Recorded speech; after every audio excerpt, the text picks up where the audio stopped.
Pando killed the beat. I don't know who, somebody need to hear this. Y'all speak Hebrew, that's Yiddish. How the fuck you try to label us anti-Semitic? We the Israelites, blacks, native Hispanics.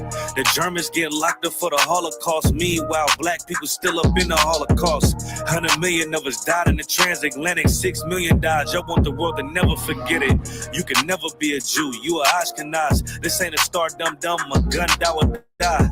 Yeah, Yeezy told the truth and got ostracized. Not one person in the Bible had on the yarmulke. We were slaves in America like we was in Egypt. Y'all don't even fit the curses in the Torah neither.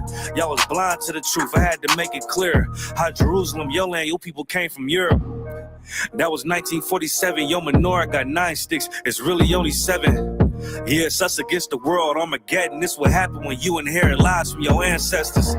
Y'all the synagogue of Satan with them black hats. Your whole nation sitting ducks, Aflacs, bunch of thieves and culture vultures, ain't nothing kosher. To tell the truth, you vagabonds don't have a culture. Macedonia, Alexander and Philip, you a convert, so tell me, how the fuck is you Israel? That don't make you the people just cause you litter. Why my people can't hate your people like y'all hate Hitler? All the prophets was black and was called nigga. Y'all don't even fit the description that's in the scriptures. Abraham, all the way down to Jacob, we the real Jews. Y'all don't study Christ, y'all follow the Talmud. Keep it real, yeah, let's keep it real. Cold hard, true fear, give you chills. Say y'all Jewish cause y'all ain't really them. About to do them like Hammond, this the Feast of Purim. UBK undefeated, this an easy win. We was born fighting, y'all the evil twin. Jacob took hold of his heel, then out came his little red bastard, they kosher deals. It's only 12 tribes, y'all trying to make it 13. Esau despised his birthright, the Lord cursed him.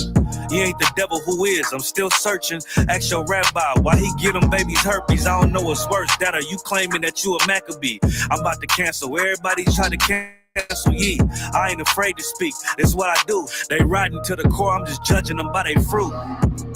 Cause they ain't suffering curses. If I was carnal, I promise I'd punch you in person. I know this an uncomfortable subject. They making millions off our culture and black people suffering from it. Yeah, they don't believe in Christ. They the Antichrist. Make a living off of niggas. They're a parasite. I ain't afraid to tell the truth. Niggas terrified. I'm about to go DEFCON 4. I ain't satisfied. That is proof. That is absolute proof that they know we are the real Jews. That's absolute proof. Now you got the records. Go find me a white Jew on any archaeology in Egypt anywhere. You will never find a piece of archaeology with white people as slaves in Egypt. So don't tell me that they were slaves and it's their identity, and they know it. And I know blasphemy of them, but they are Jews. The Lord knows the blasphemy of you so-called white people that say you are Jews and you are not Jews. You are not the people of the law. You are not God's chosen people. God's chosen people are living in the ghettos of America.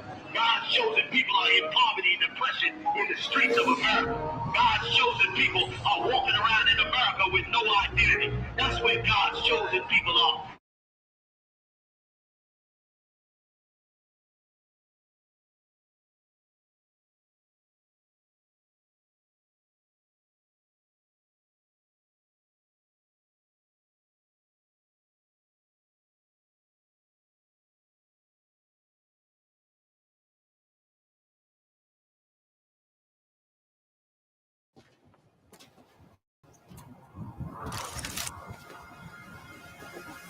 Yes. Back roll.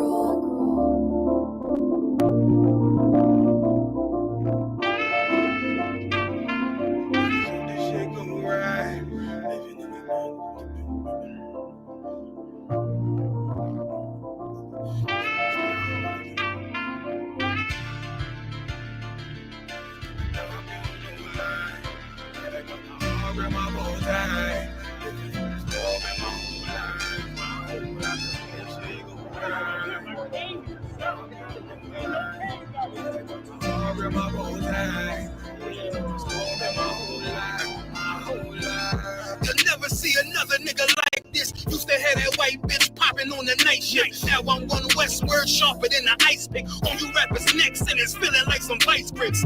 Yeah, that's light shit. Send my bro a kite quick. Ties of war, we ain't forget about you. Keep your light lit. Rappers can't see. Most of them scared to witness. Go and close your eyes. That's one right here for the trenches. Bad bitches, natural hair or extensions. Hood niggas that'll probably grip like some dentures. Runners on them fences. 23 and 1 out. Praying that commissary hit before it run out. Bitches on the gram, dog filter with their tongue out. Couldn't stay home because they found the dugout. Closed casket, burner in the low jacket. My co-captain, riding on these whole rappers. My hoes fabulous. Now I don't mean that derogatory, but I'm a player and there's no my women riding for me.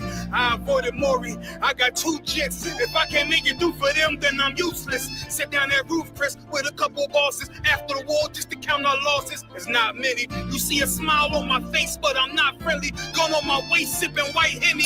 I just hope this shit go right. Living in the dark, you don't know lie. Gotta got my heart with my bow tie. Waiting on the storm in my whole life. I just hope this shit go right. Living in the dark, you don't know lie.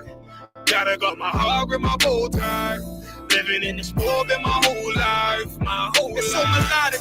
When I be dropping this ebonics, this ghetto phonics, it got me on the level supersonic. My bomb atomic, and you know where you can find me. Somewhere probably folding this paper origami. My name is pure as the Sani. My wave is like a tsunami. I went from 0 to 100, feeling like Ricky Bobby. I made a deal with the Reaper. Got a couple wives, they some keepers. Talk a lot of shit, but you can't walk a mile in my sneakers. Bitches go to Miami, come home and change features. Now she got a BBL, her ass fatter. Trying to show up all them niggas that laughed at her. Now when they see her, they only wanna fuck her. They just wanna touch her. They don't wanna cuff her. They just wanna come and kick it with her like a punter. Turned her to a runner, now it's all aboard the train. Fancy on her face, but it's not concealing the pain. It's a shame. That's why I'm in the hood like some rap snacks. I know niggas kill you and your mama for a scat pack. Dark tech, matte black, they do it for half that. Had you like 90s Missy in a fucking trash bag. I'm from Philly, we don't do bank accounts, just cash app. I spit a verse and I just watch the time slow. This that guy flow, this that shit that rappers die for. This that uncut Taha Wall straight from Pablo Escobar. I be at the bar like Moscato. They think it's effort, but no, this that block work. Make the countermeasures, take pleasures, making an op hurt. Lighters in the sky, cause every verse is a concert. My mind work at speed y'all can't fathom. Listen to the words of a champion. You can't, the streets need another anthem. I just hope this shit go right. Living in the dark, you don't know lie. Gotta got my heart with my bow tie. Waiting on the storm in my whole life. I just hope this shit go right. Living in the dark, you don't know lie. Gotta got my heart with my bow tie. Living in the storm in my whole life. My whole life.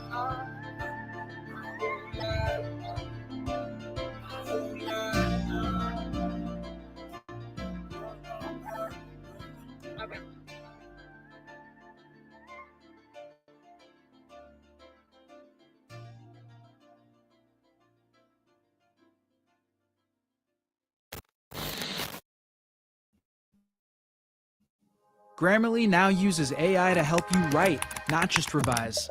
Type a prompt and generate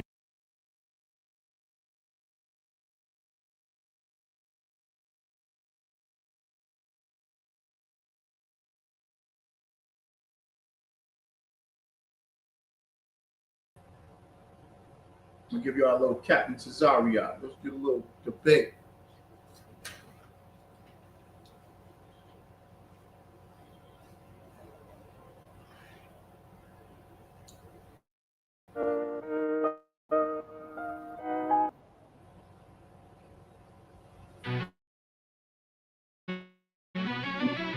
Yeah. Cold shit.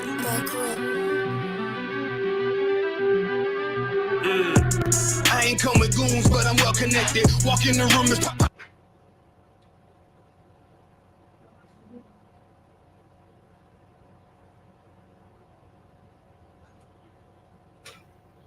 This was a good one.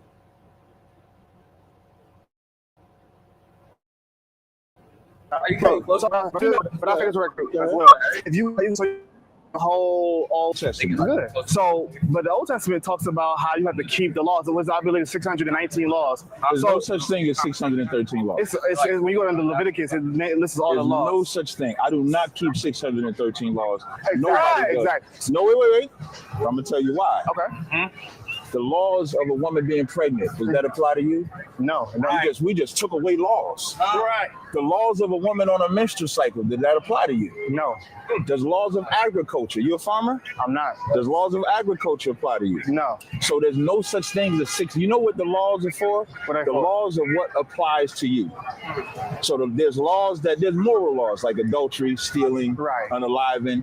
Then there's merchant laws, like if I lend money. Then there's agriculture laws. If I have my farm on this year, I just give it out free. So the laws are made for what applies to you. It's not for somebody to count the laws and say, we got to keep 613 laws. That's not what the law is about. But you're changing the subject. You're supposed to be showing me where the promise is for anybody, because in that verse when it says there's neither Jew nor Greek, you notice it says there's neither male nor female. The biggest problem Israel has is respect of persons. That's what that's talking about. So you're going to have a Jew that's an actual Jew circumcised on the 8th day. And then you can have an Israelite that would be Hellenized because, it was illegal to be a Jew.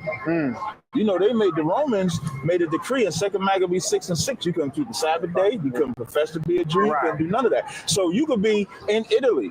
You could be in Rome.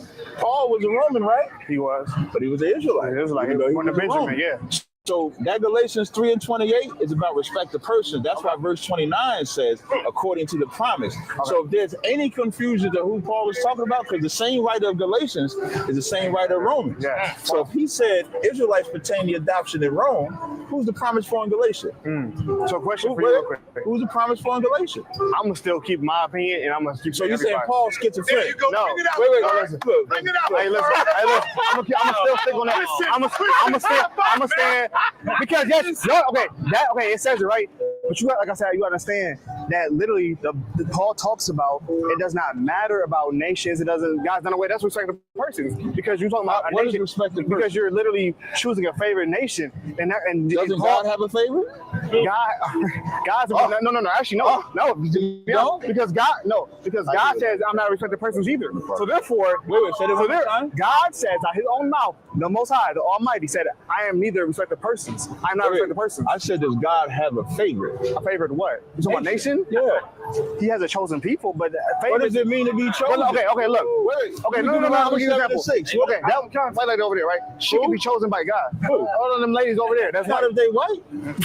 Right. Not if they white. What are they? What are they? No, I said not. I don't know what they are. I said not if they white. So they're not chosen. They're not God's favorite. If you white, African, Chinese, Arab, you're not chosen by God. But we're all mixed. Remember that we came over. Who's all mixed? Everybody. What does that even mean, mixed? We all have different. Remember we talk about the Bible, right? Yeah. So we all. Does the Bible deal with mixes? Yes. Judah himself had some Tamar. Tamar was not. Tamar. But what are his children called? Are they called Judites or they called Tamars?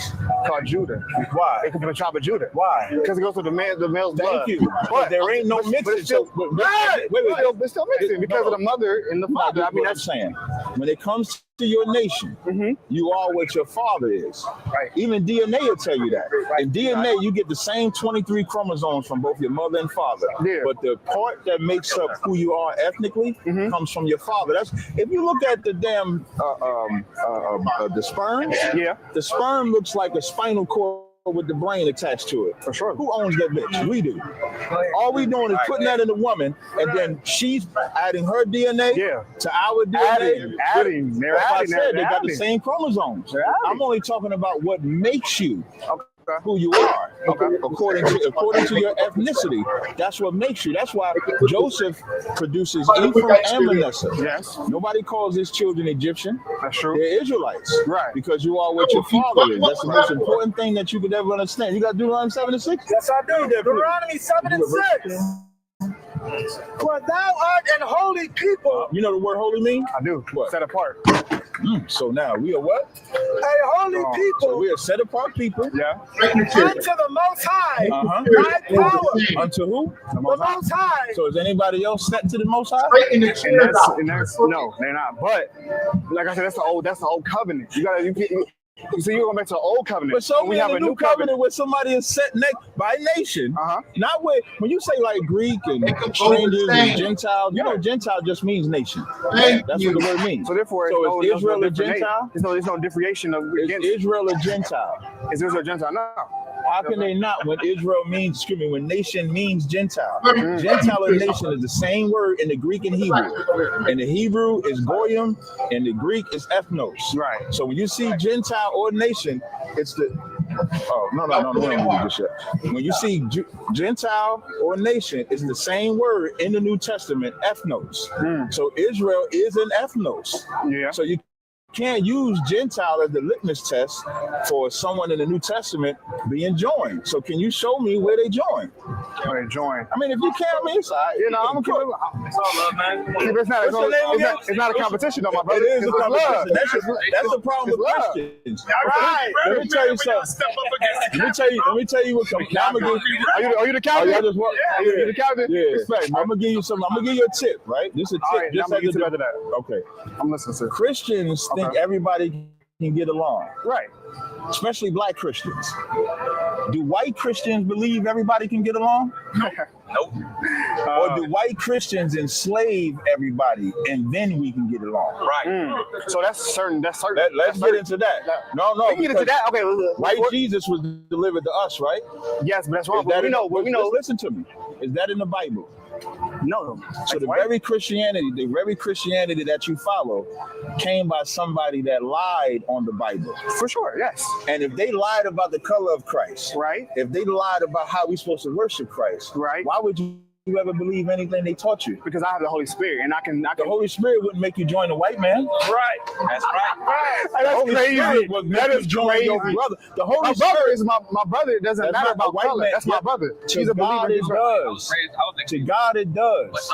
Are you a white man? Yeah. Then he's not your brother. He's my brother. He could never be your brother. Because of the skin tone? Because his daddy is a different tribe than you. I'm not, listen, the term white, I'll give you another one. Who taught us white and black? Society, yes. No, they did not. You got to put ownership. This is a problem with Christians, black Christians. White man taught us white and black. Before we got to America, who taught us white and black? Nobody. You was a tribe. Even when we was Israelites in Africa, you was a tribe. Your tribe got taken away from you by his ancestors. How the fuck could he be your brother? Right. How could he? Right. When he's benefiting off of what his ancestors did to your ancestors. He on the top, you on the bottom. But you're gonna follow the religion that not you. You're just a prop right now. You're the real. If God was all love, where was the love when his people wasn't enslaving us? But you know what we did to get enslaved? We disobeyed God. That's a don't. Now you're doing some. What's not Uncle Tom because he wasn't a sellout. Give me Sambo.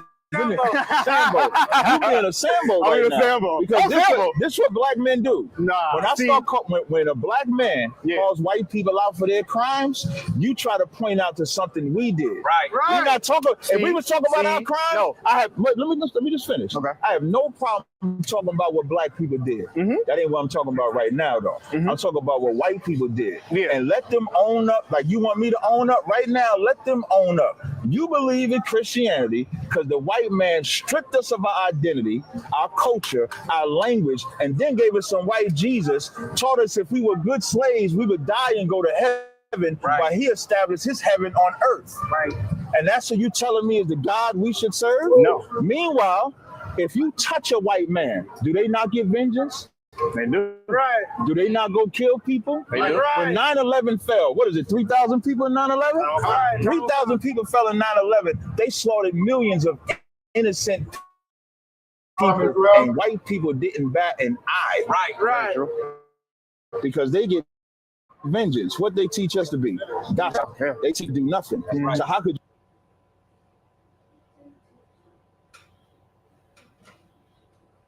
Clap it up. Clap it up.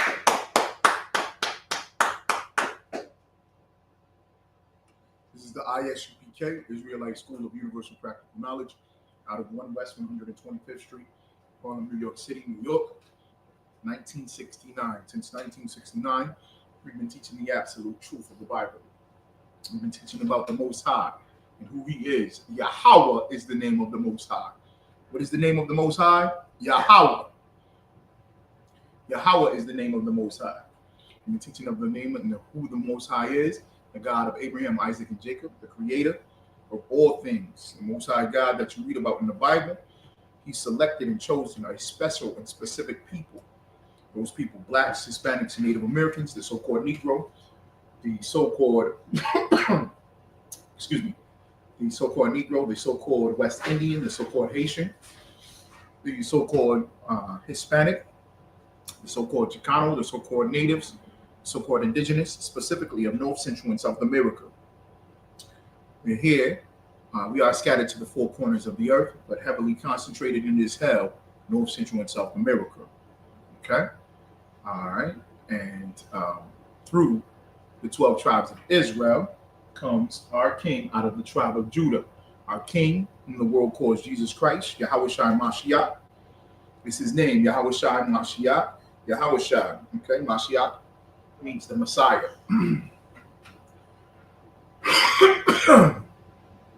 Okay. All right. Excuse me. And through those tribes, through Judah, in which he came to fulfill the prophecy and to be the Savior, the Redeemer, and the King of Israel. He is the King of Kings under the Most High God, the Most High power. That being said, you being a chosen and special people, you having a king and a Messiah, you also have a law, the law, statutes, and commandments of the Bible, in which we should follow, in which we should abide by. And that is what Commanding General Yohanan and the Isupk are teaching. That is how we get back to the Most High God. That is how we get into our rightful position. That is how we're prepared and set and ready to be for the kingdom of heaven. When we rule, when our king rules and our people rule under our king. All right? Okay? Okay. And in order to do that, we must keep and follow the law, statutes, and commandments. All right? I am Captain of 10,000, Captain Azania, here in Syracuse, New York, 864 South Ave. I was just showing a clip of Captain Tazariak having a conversation with a black Christian. All right? And it's very sad that we have to have these conversations to where we always have to point out the same things over and over and over again. Okay? This is the scripture breakdown class. Being that it's the scripture breakdown class, we answer questions. We ask that you ask questions. We want you to ask questions. We prefer you ask questions, all right, specific to the Bible or current events, or you can talk about any topic, pretty much. All right. If I do not know the answer, I'm not going to sit up here like I know the answer. I'll bring the answer back to you after I ask Commanding General Yohanan and the generals that are above me.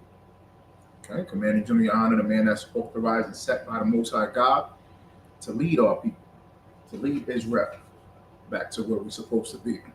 Okay. All right. We specialize in the Bible and connecting it to who we are in our current events today. So let's get it. Okay, we'll go ahead and get it. Any questions? Let's get any questions.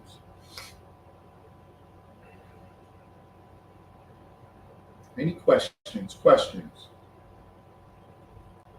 Today I want to go over the Willie Lynch letters. Willie Lynch letter and the making of a slave. All right.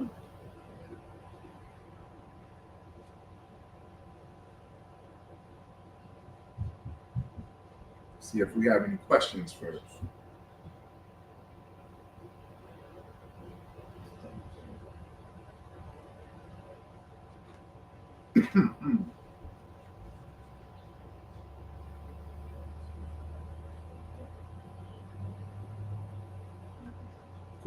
Questions online.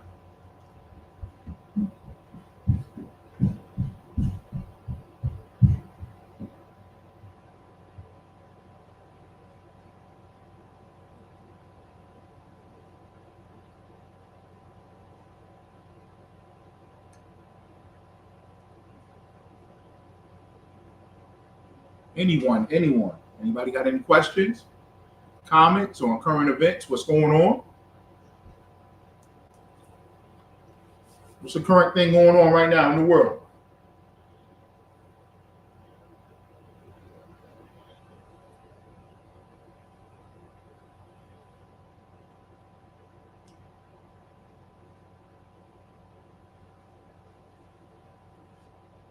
And I can jump in here if no one has any questions.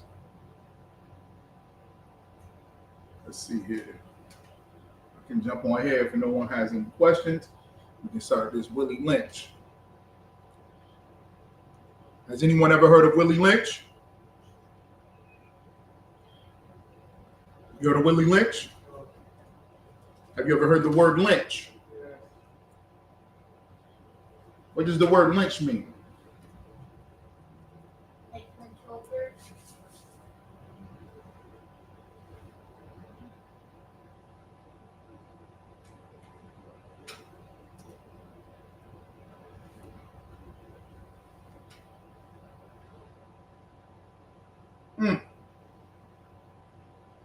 What does lynch mean? Excuse me. You said something? What does the word lynch mean? No.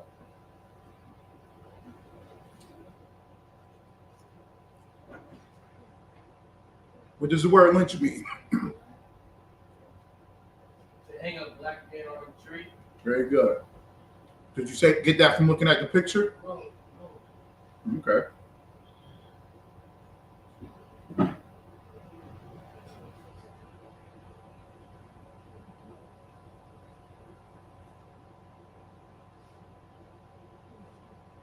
Get it up here.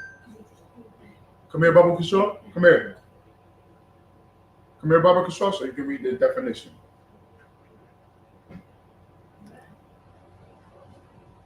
Come so you can read the definition. Because you got it. Read what this says.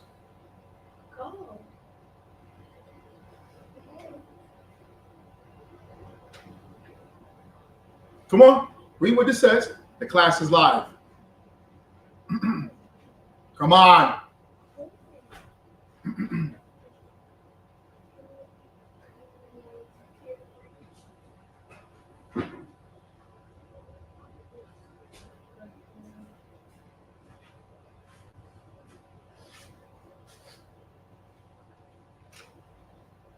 Read what the word lynch means.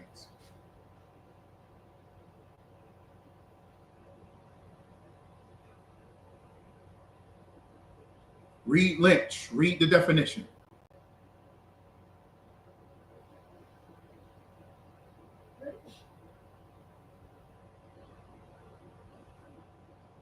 We're live. Read lynch. Come closer if you have to.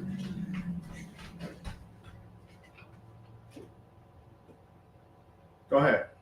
When a mob kills someone, especially by hanging from an alleged offense with or without a alleged trial. Without a legal trial. Okay, that's lynch or lynching. Meaning of lynch is to put someone to death by hanging. All right? A mob can do it, and a mob will do it by legal action or illegal action. Okay? That's why the term lynching has its connection with slavery.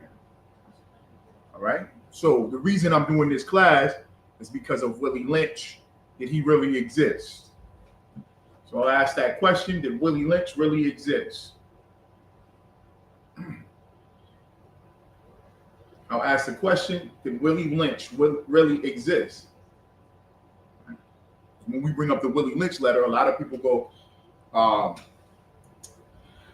well, he didn't really exist. Okay. So we'll go over Willie Lynch. And I'll read the Willie Lynch letter.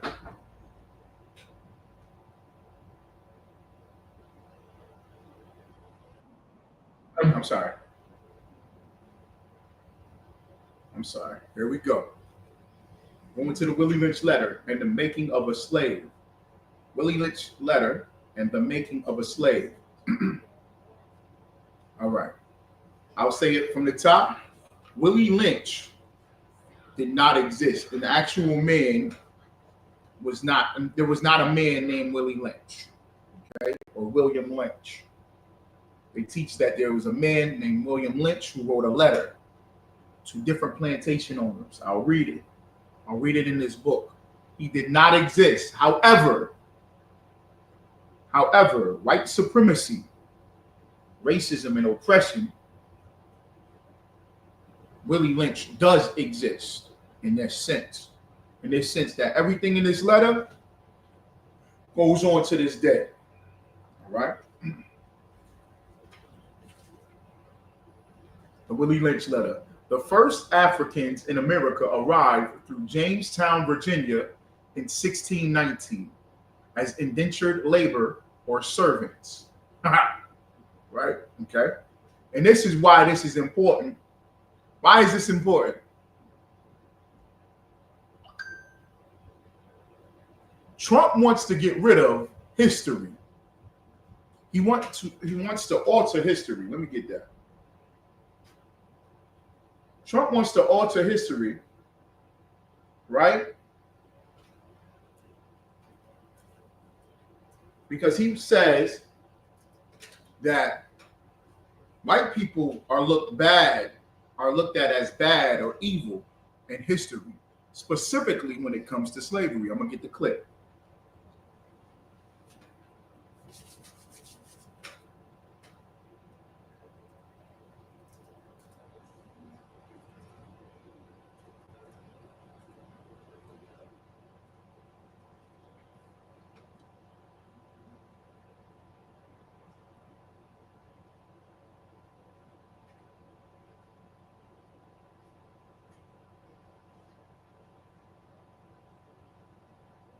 This clip.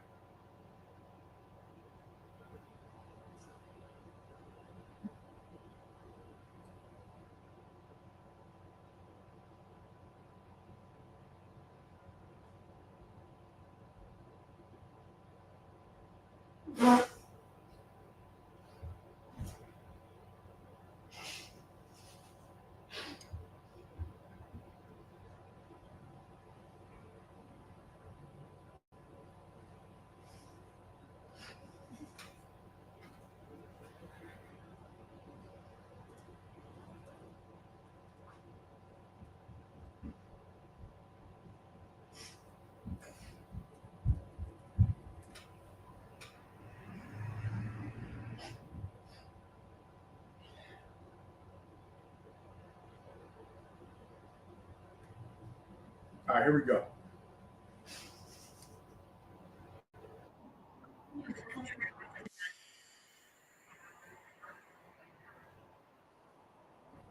Oh.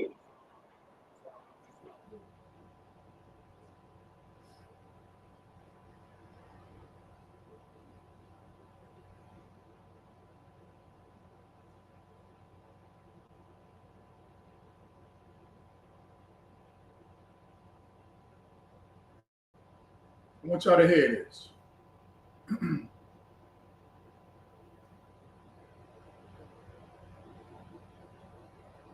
President Trump is now ordering a review of the Smithsonian museums, accusing the institutions of focusing too much on, quote, how bad slavery was. Y'all hear that, right? Trump says Smithsonian focuses too much on how bad slavery was. He made that comment in a social media post yesterday. The president says he will subject the museums to the exact same process his administration has conducted at universities, which have faced federal funding cuts over DEI and anti-Semitism concerns. Trump's comments come 1 week after his administration told the museums they would be required to adjust any content the White House finds proper.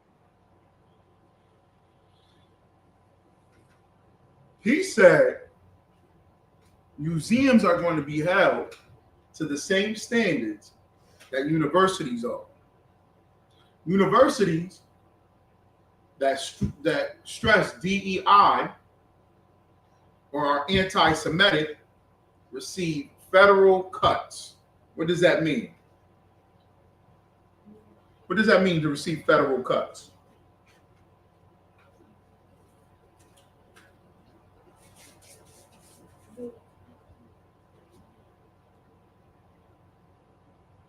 I hope y'all hear this. I'll play it again. Come 1 week after his administration told the museums they would be required to adjust any content the White House finds problematic in, quote, tone, historical framing, and alignment with American ideals ahead of the country's 250th anniversary next year. Earlier this year, NBC News found at least 32 artifacts once on display at the National Museum of African American History and Culture had been removed, including a book belonging to Harriet Tubman. White House officials said yesterday the president plans to extend his review of museums beyond the Washington-based institution, saying he will hold the Smithsonian accountable and, quote, then go from there. Where to begin, Reverend Sharpton? This is a whitewashing of history through the eyes of one man and one movement, telling a new story. Yo, do y'all see what's going on? Y'all understand the significance of what's going on and what's happening, right? What is happening? What is Trump saying he's wanting to do?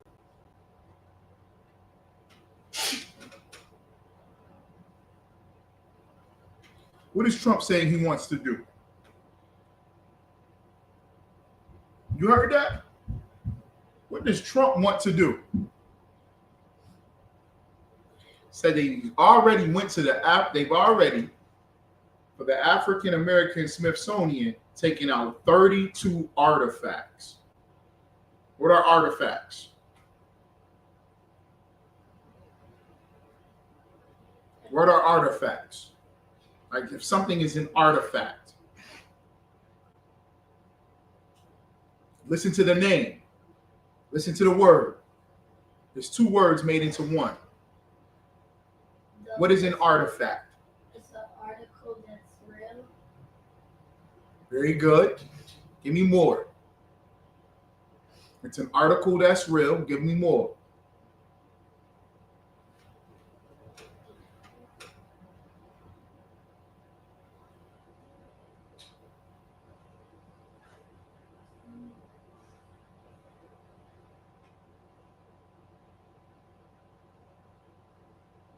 It's an article that's real. What else?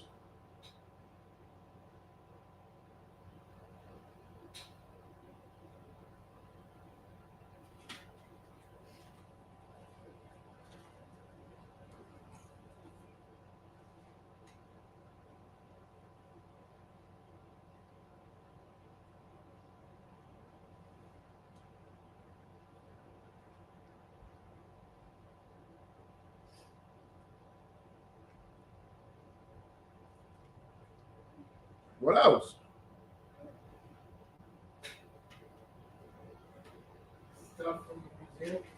Stuff from a museum. Right. Dinosaur bones?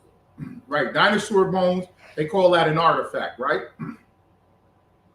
Levy says stuff that is real, right? What'd you say? Things that are real? Right. What's the purpose of them?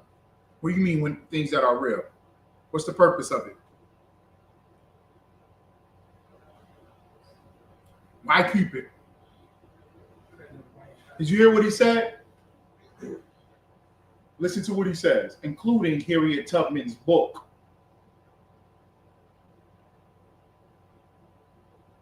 The president plans to extend his review of museums beyond the Washington-based institution, saying he will hold the Smithsonian accountable and, quote, then go from there. At least 32 artifacts once on display at the National Museum of African American History and Culture had been removed, including a 32 artifacts. An artifact is an article. That's what you said. Very good. It's an article, meaning it could be something written. It could be a piece of art. It could be a piece of clothing, an item, but it's factual. that it existed. He removes artifacts from the African American Museum. The African American Museum is not even 10 years old. They have an African American Museum in Washington, D.C., right?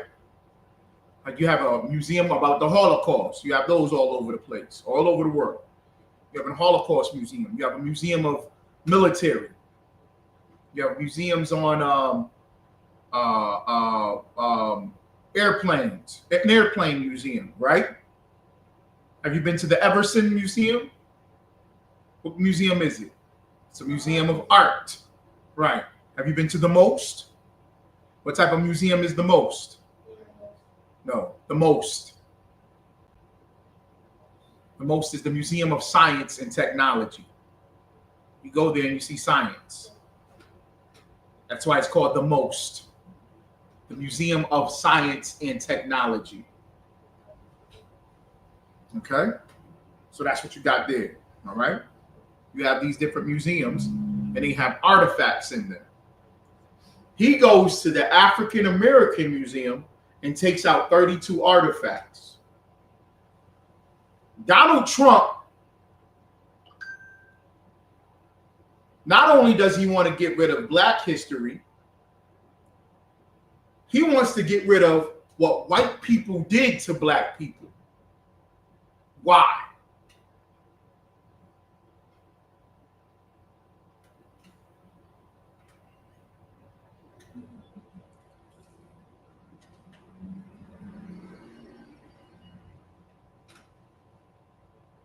Why does Donald Trump want to get rid of what white people did to Black people? Excuse me.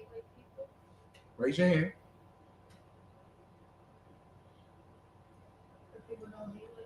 You got to say it louder.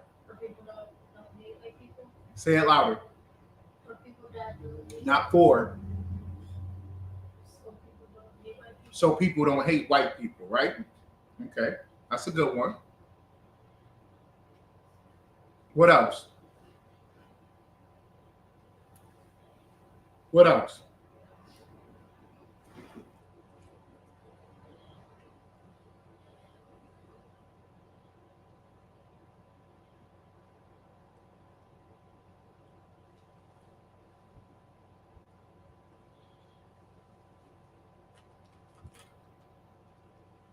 What's happening to the Jewish people, the Israeli people?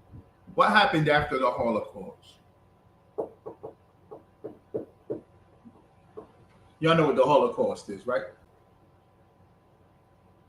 Did they teach you about the Holocaust? Yes. What is the Holocaust, Zion? Nazis came and killed Jews. Kill who? Jews. You say Jewish. Jewish. Right. The Nazis came where? Where did this happen at? Did this happen in America? No, it didn't happen in America, right? Okay. Where did it happen? Germany. In Germany, the Nazis came and killed and slaughtered, genocide, Jewish people, right? Okay. What happened after the Holocaust? Did the Germans win the war? The Germans won the war? No. They lost, right? So what happened after? After the Germans lost?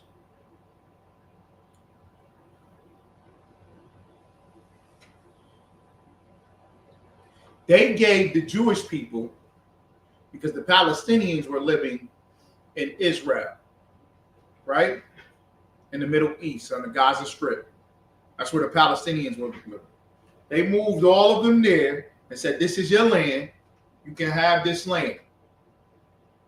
Right? They kicked the Palestinians off, the Arabs, the Middle Eastern people. They kicked them off of that land and said, this is your land now. A whole strip of land, a whole country. Not only that, all these other countries, Germany included, America included, pay money to Israel, not us Israel, the Israelis, the fake Jews, pay money to them every year, billions of dollars. They get billions of dollars every year. So why would he want to try to change history when it comes to us? Come on.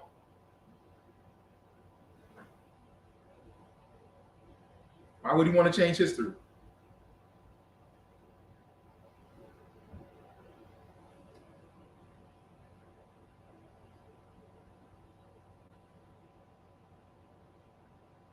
Why would he want to change history?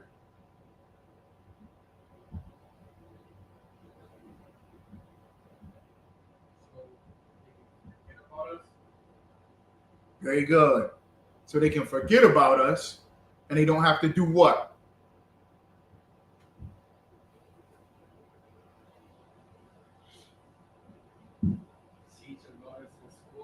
Teach about us in schools. What else?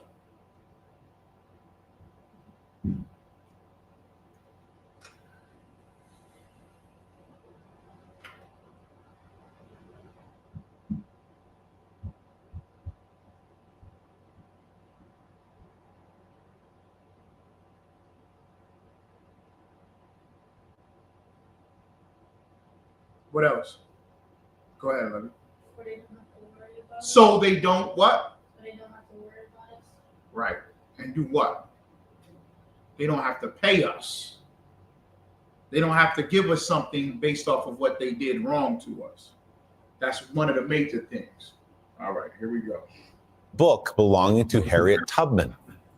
White House officials said yesterday the president plans to extend his review of museums beyond the Washington-based institution, saying he will hold the Smithsonian accountable and, quote, then go from there.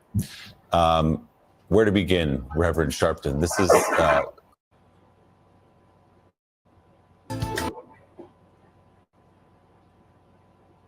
So locking you off for the commercials. But as it's a commercial right here, right? Let me say this. He says he's going to hold the museum accountable and then go from there. The white man is the devil that the Bible speaks of. Let me go to Lamentations chapter 4. He does a crime. White people historically, the white man historically, white people in general, the Edomites, the Caucasians, right? They commit mass crime, create systems of criminology, right? Shalom sis. Any question, please pop them into the chat. The white man will commit crimes against humanity. And because you bring up his crime, this is why it's so important when you hear the Isupk say this, and y'all finish it for me. The white man is the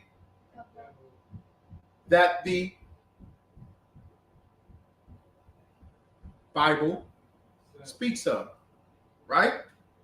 The white man is the devil that the Bible speaks of. We say that and people look at us like we're wrong or we're crazy. How could he not be? Do you understand what he's done on this planet? Not just to us, to God's chosen people, but what he's done to all nations on the earth. He commits mass genocide, mass robbery, theft. He steals continents. I think I am live on YouTube. I should be live on YouTube. Should be live on both, Salaki. I think we're live on both.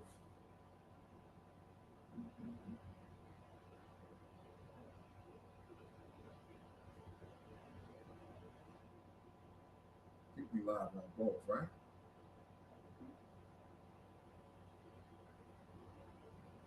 Are we live on YouTube?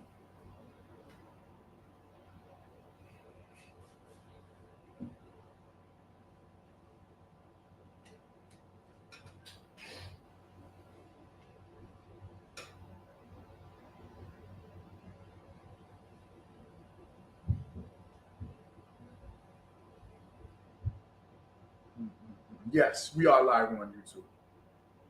Okay. Let me get this commercial off my screen.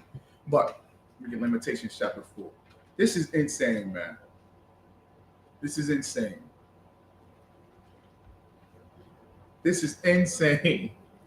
All right, I'm gonna post a link for the YouTube on my Facebook page too. People need to watch it through there.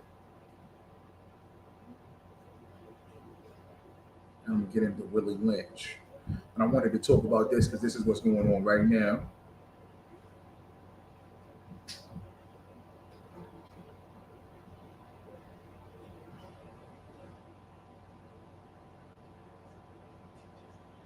Okay. Yes, we are live. Okay.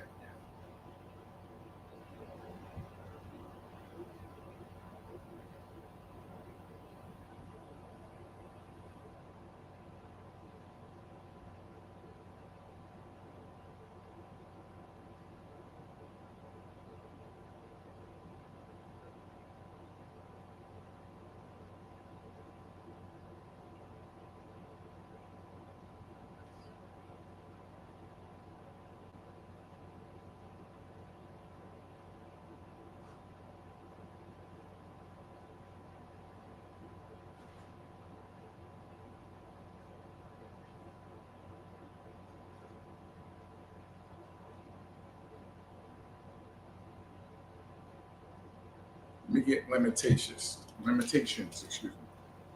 I'm sorry, y'all, for y'all. Thank y'all for y'all patience. Here we go.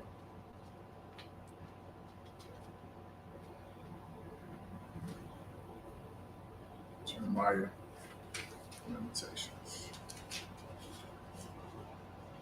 All right. The white man will commit a crime on the earth. Donald Trump is upset that you acknowledge what white people did that was wrong. This is why it is so important. This is why, okay. This is why I'm bringing up, one of the reasons why I'm going to bring up Willie Lynch is because we as Blacks, Hispanics, and Native Americans, we as Black people, we have to stop. As soon as a crime is being brought up, as soon as an atrocity, as soon as a genocide, as soon as something bad that white people do, that we bring up, we must not. We have to stop bringing up, well, what about black on black crime? What about the devils that we have amongst our own? We'll worry about that when that's the topic. There is nothing wrong. It is a righteous thing to judge a righteous judgment. And white people should be judged for their wrong on the earth, specifically what they've done to us as a people.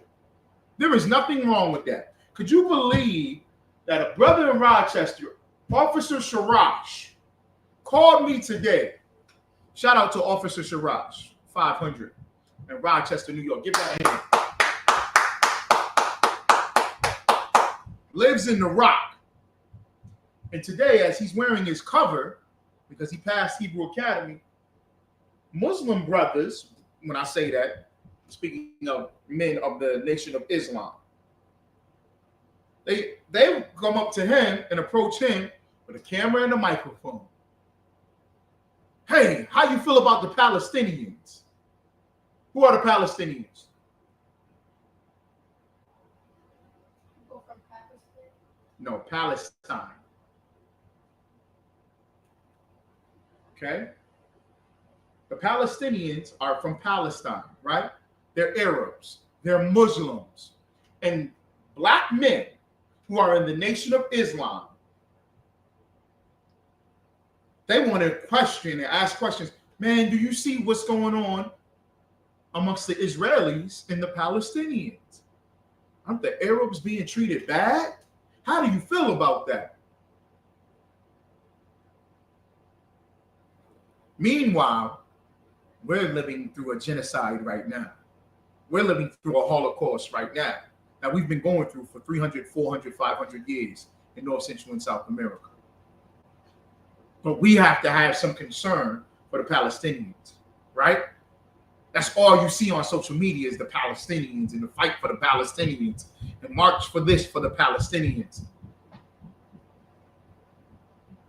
While Trump is trying to erase history, the atrocities and the horrors and the terror that they committed against us, blacks and Native Americans, Hispanics and Native Americans.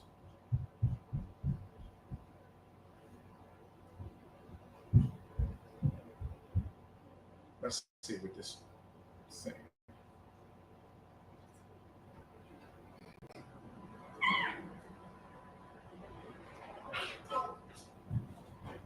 Watching of history through the eyes of one man and one movement, telling a new story of our history as a country. And what is so blatantly offensive about it is the inferences there was some good side to slavery. I mean, people were dehumanized, names taken, families broken up, made to labor with no wages. About 13 years ago, a reporter found my family roots, found out that my great-grandfather was a slave in Edgefield, South Carolina, owned by Alexander Sharpton. And it occurred to me, I'm named after my great-grandfather's slave master. Even my name is not my name. And on top of that, he was married to Anna Thurman, who was the cousin of Strom Thurman. So you can't erase this. We're not talking about something that did not happen. How do you do American history without talking about that? Now, you can talk about how there were whites that fought as abolitionists and ended slavery. That's the good side. That's in the museum. Which is the emancipation. Yeah. But to act like to talk about slavery is bad is offensive and is also incorrect. And it's just as bad, and I've said this, when blacks said they talk too much about the Holocaust. What happens, happens. We need to be honest about it, straight about it, and then talk about those that corrected. Gee, we have Go back about 20 seconds. About slavery is bad, is offensive, and is also incorrect. And it's just as bad, and I've said this, when blacks said they talk too much about the Holocaust. What happens, happens. We need to be honest about it, straight about it, and then talk about those that corrected. Gene, we have a Holocaust museum that talks about the Holocaust. So why wouldn't we have a museum that talks about American slavery, which I think throughout, at least the last 50, 60. That was all. The reason why I wanted you to pause it was because of what Al Sharpton said.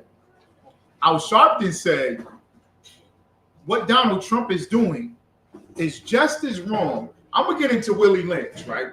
What Al Sharpton just said is what Donald Trump is doing is just as wrong as black people saying we talk about the Holocaust too much.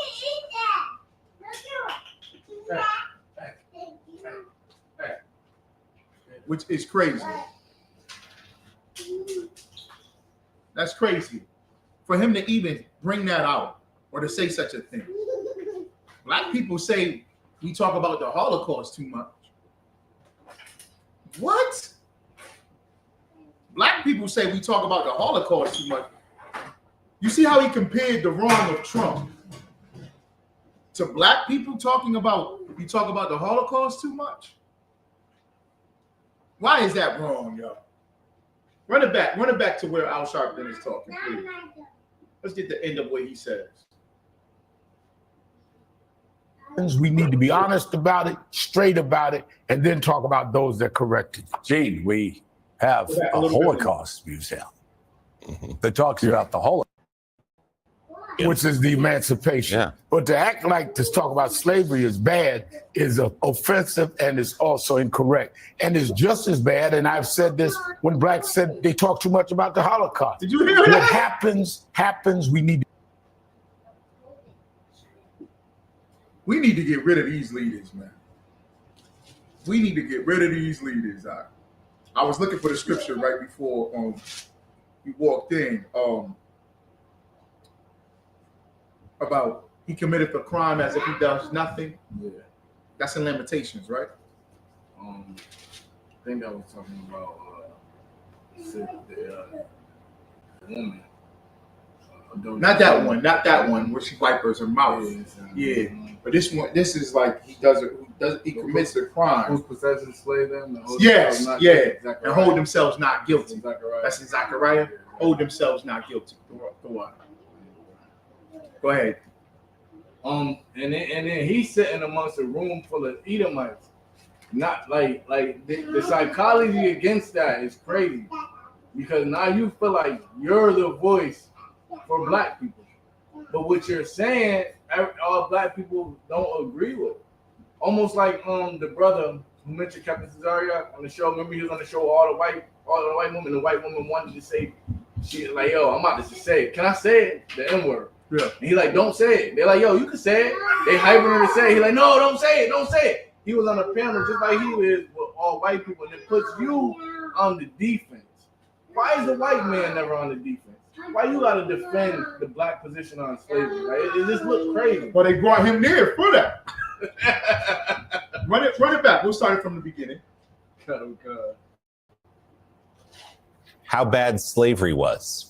He made that comment in a social media post yesterday. The president says he will subject the museums to the exact same process his administration has conducted at universities, which have faced federal funding cuts over DEI and anti-Semitism concerns. Trump's comments come 1 week after his administration told the museums they would be required to adjust any content the White House finds problematic in, quote, tone, historical framing, and alignment with American ideals ahead of the country's 250th anniversary next year. Earlier this year, NBC News found at least 32 artifacts once on display at the National Museum of African American History and Culture had been removed, including a book belonging to Harriet Tubman. You hear that? White House officials said yesterday the president plans to extend his review of museums beyond the Washington-based institution, saying he will hold the Smithsonian accountable and, quote, then go from there. You see that? Where to begin, Reverend Sharp?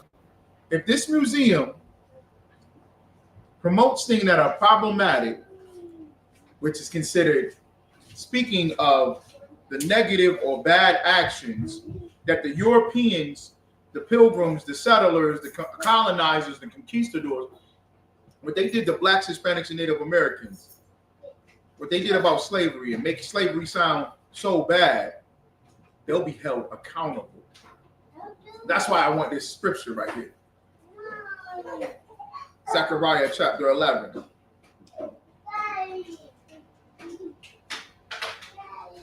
Zechariah chapter 11. Let's see here. I'm sorry, y'all.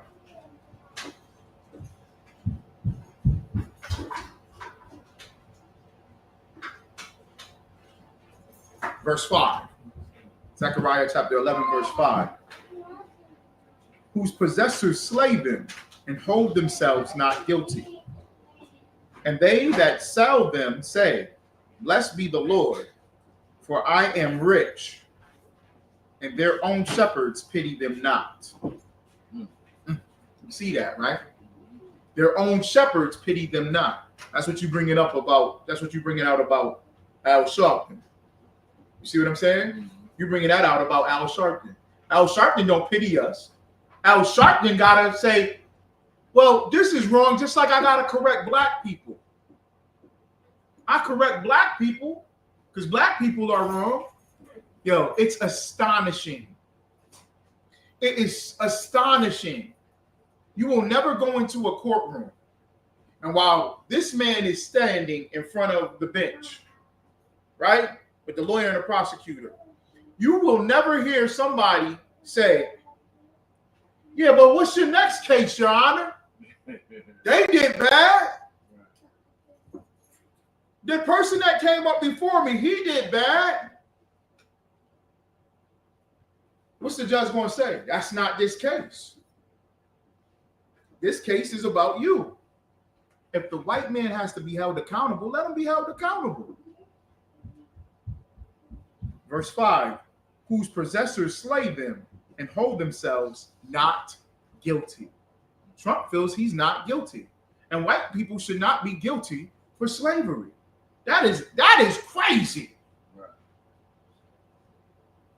That is insane for us to think white people shouldn't be held guilty. And we say that now, and we talk about Trump. But black people will look at Trump and they'll go, yeah, as if Trump is the first racist white guy. I was asking this question earlier today. I said, what's going to happen when Trump fulfills his term? Let's say Trump fulfills his term and Kamala Harris runs again. And Kamala Harris gets the office. She becomes the president. How are black people going to act? Like we won. Thank you. There's no more racism. We won. That's it. Just like when Barack Obama was in office. Right. That's why we think that this way of democracy and voting, we got to be involved. When we act like that, we feel like we're a part of it. And we can win. You cannot win in a racist system that's against you by playing their game. Right. That doesn't make any sense. That makes no sense. Blessed be the Lord, for I am rich, and their own shepherds pity them not. Our leaders do not pity us. Al Sharpton is up there, just like how you said, why he got to be up there representing us? Why he amongst white people? You know why? Because he's going to get a check. Because he's going to get a paycheck. He's getting airtime. Right? He's going to get more followers and viewers to his Instagram or YouTube or Facebook pages, which translates into him getting more dollars and more money. He don't really care. That's why he said what he said. He got to make it easy for the white folks. He's doing what Trump wants. And he's always did that. This is nothing new. When they said they took out 32 artifacts out of the African American Museum already, how much you want to bet all 32 weren't taken out under Trump? I guarantee the majority of them were already taken out before Trump. Go ahead. Yep. So I seen the brother Officer Malak down in KC. He was interviewing his sister, and she like making it seem like Trump's so bad. And he like, yo, is he the first racist president? She like, what do you mean? Right. Are there any other? Because we don't even have the knowledge to understand that the whole system is racist. Right. From down to the president, to the governors, to the people who they put in power that look like us. They're right. He's racist. Why would you say, oh, black people complain about how much Holocaust. They spoke about the Holocaust? And he not giving no backdrop or context about it. You know, when we was talking about the Holocaust, when we were saying, y'all talking too much about the Holocaust, guess when we were saying that? During integration? Yeah, it was after integration.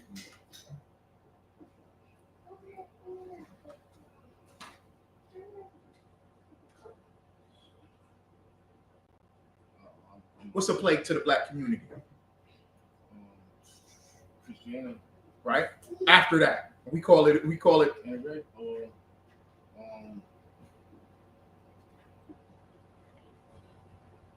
crack. Right? Crack hit. The reason why what I was about to say was when you said Christianity, I was going to say that's a drug too. Right? Okay. Crack is a drug. Christianity is a drug. The reason why we said y'all talking about the Holocaust too much is because in major cities, specifically New York City, where Al Sharpton is, in the 80s. What's that? Al Sharpton in New York City? Yeah. Wow. Al Sharpton is New York City. Wow. It's Harlem. You ain't know that? Wow. Yeah. He been in Harlem since the 70s. Since the 80s. Let me tell you, my cousin was a banker. Like, he became some big time banker in New York City, right? And he said it's this one place in Manhattan that rich stockbrokers and rich Edomites go to. He said he didn't really want to go there but they told him, you got to go here to make the connections and meet people and all this other stuff. Okay. So he goes. It's like a fancy club, right? Where they got a bar in it, a barber shop, a cigar lounge. He said he going in there, right? He said his pictures are nothing but white men on the walls, right? Nothing but white men there. Nothing but white men. He said he sits down in the cigar lounge.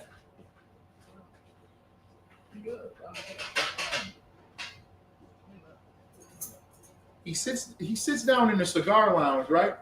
He said he looked to his left, huge picture of Al Sharpton. And he's like looking, and he turns back to the Edomite that he's with. He goes, oh, Al Sharpton. He goes, yeah, he's here 2-3 times a week. And it clicked in my cousin's head, this nigga is a snake. Like, he's around these people, and he's not in the stock market. But the reason why he's around them is for the money. Right. The agendas that they're going to push, they're going to give him the money, and he's going to speak on it. So in the 80s, right, crack became so problematic, became such an issue for the black community, right?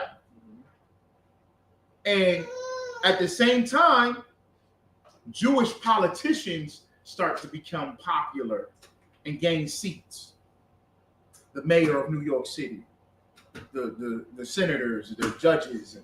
So the Jewish people start coming up. So the Jewish people kept talking about the Holocaust.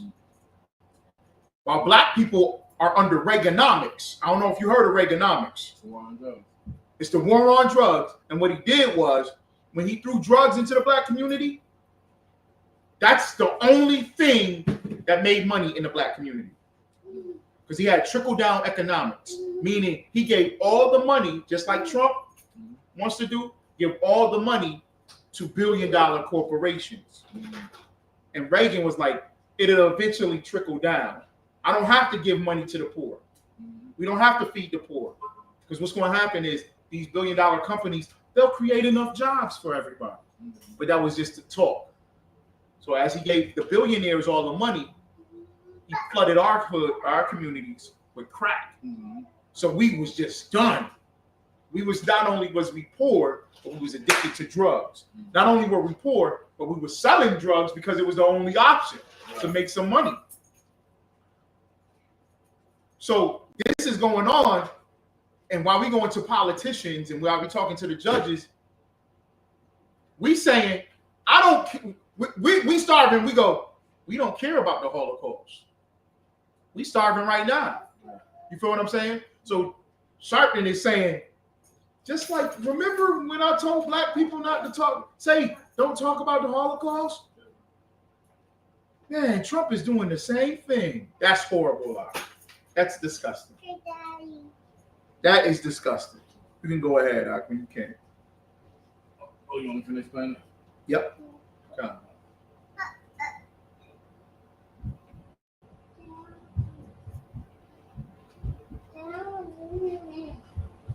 This is a whitewashing of history through the eyes of one man and one movement, and now watch a new story of our history as a country.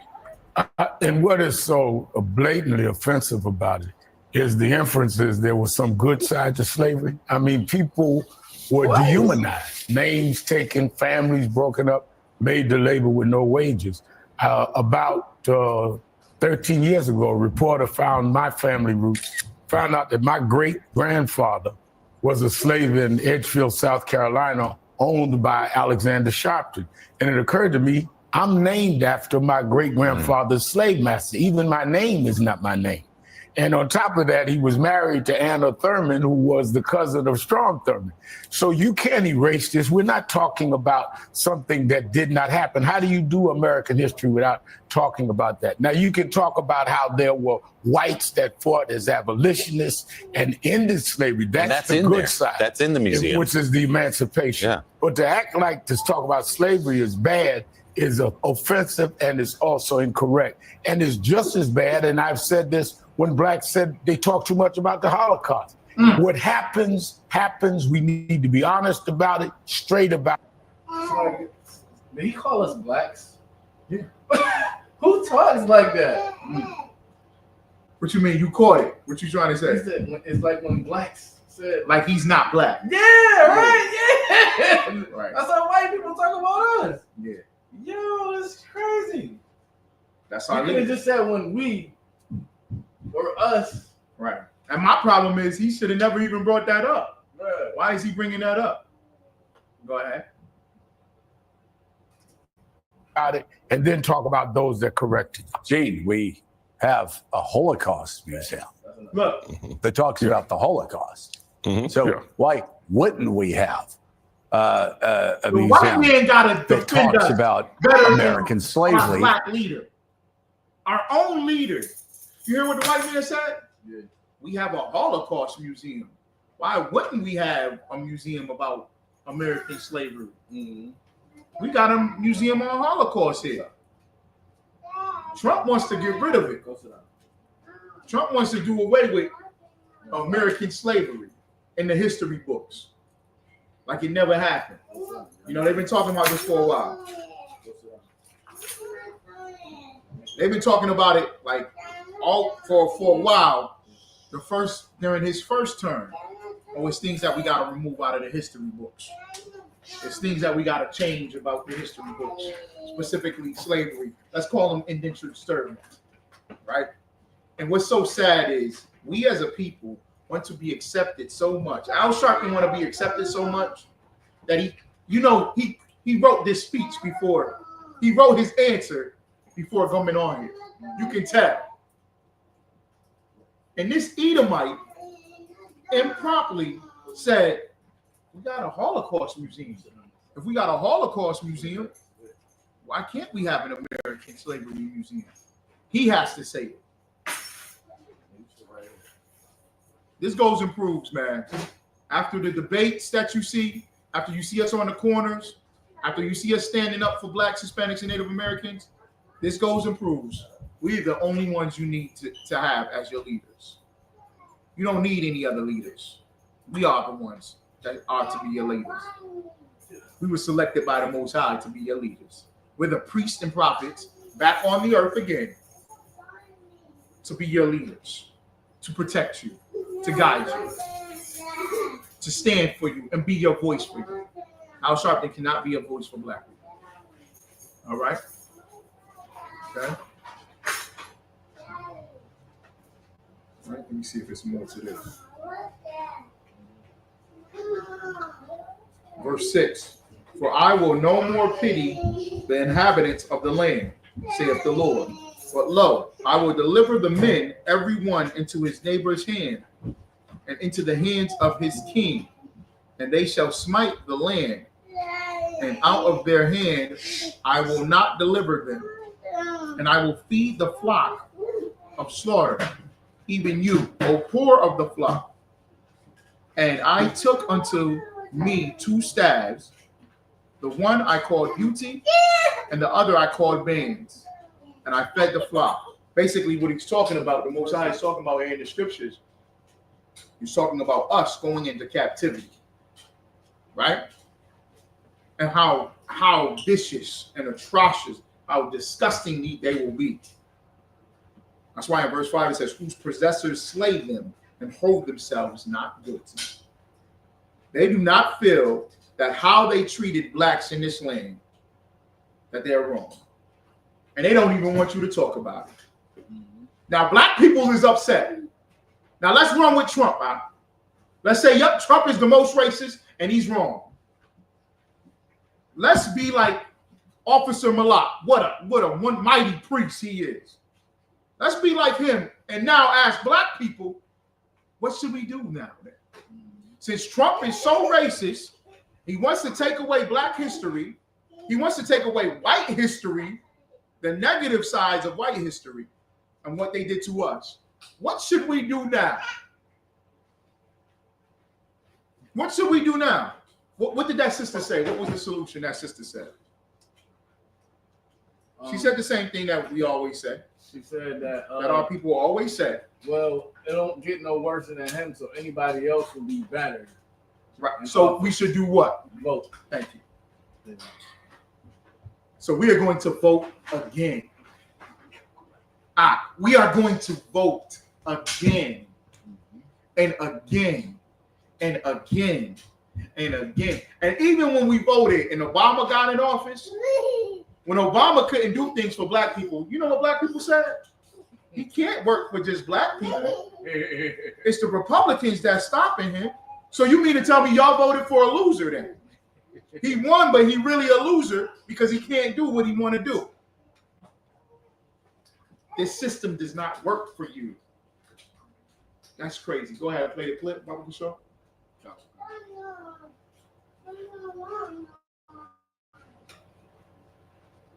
Slavery, which I think throughout, at least the last 50, 60 years, people on all sides of the political spectrum have seen as the great original sin of American history.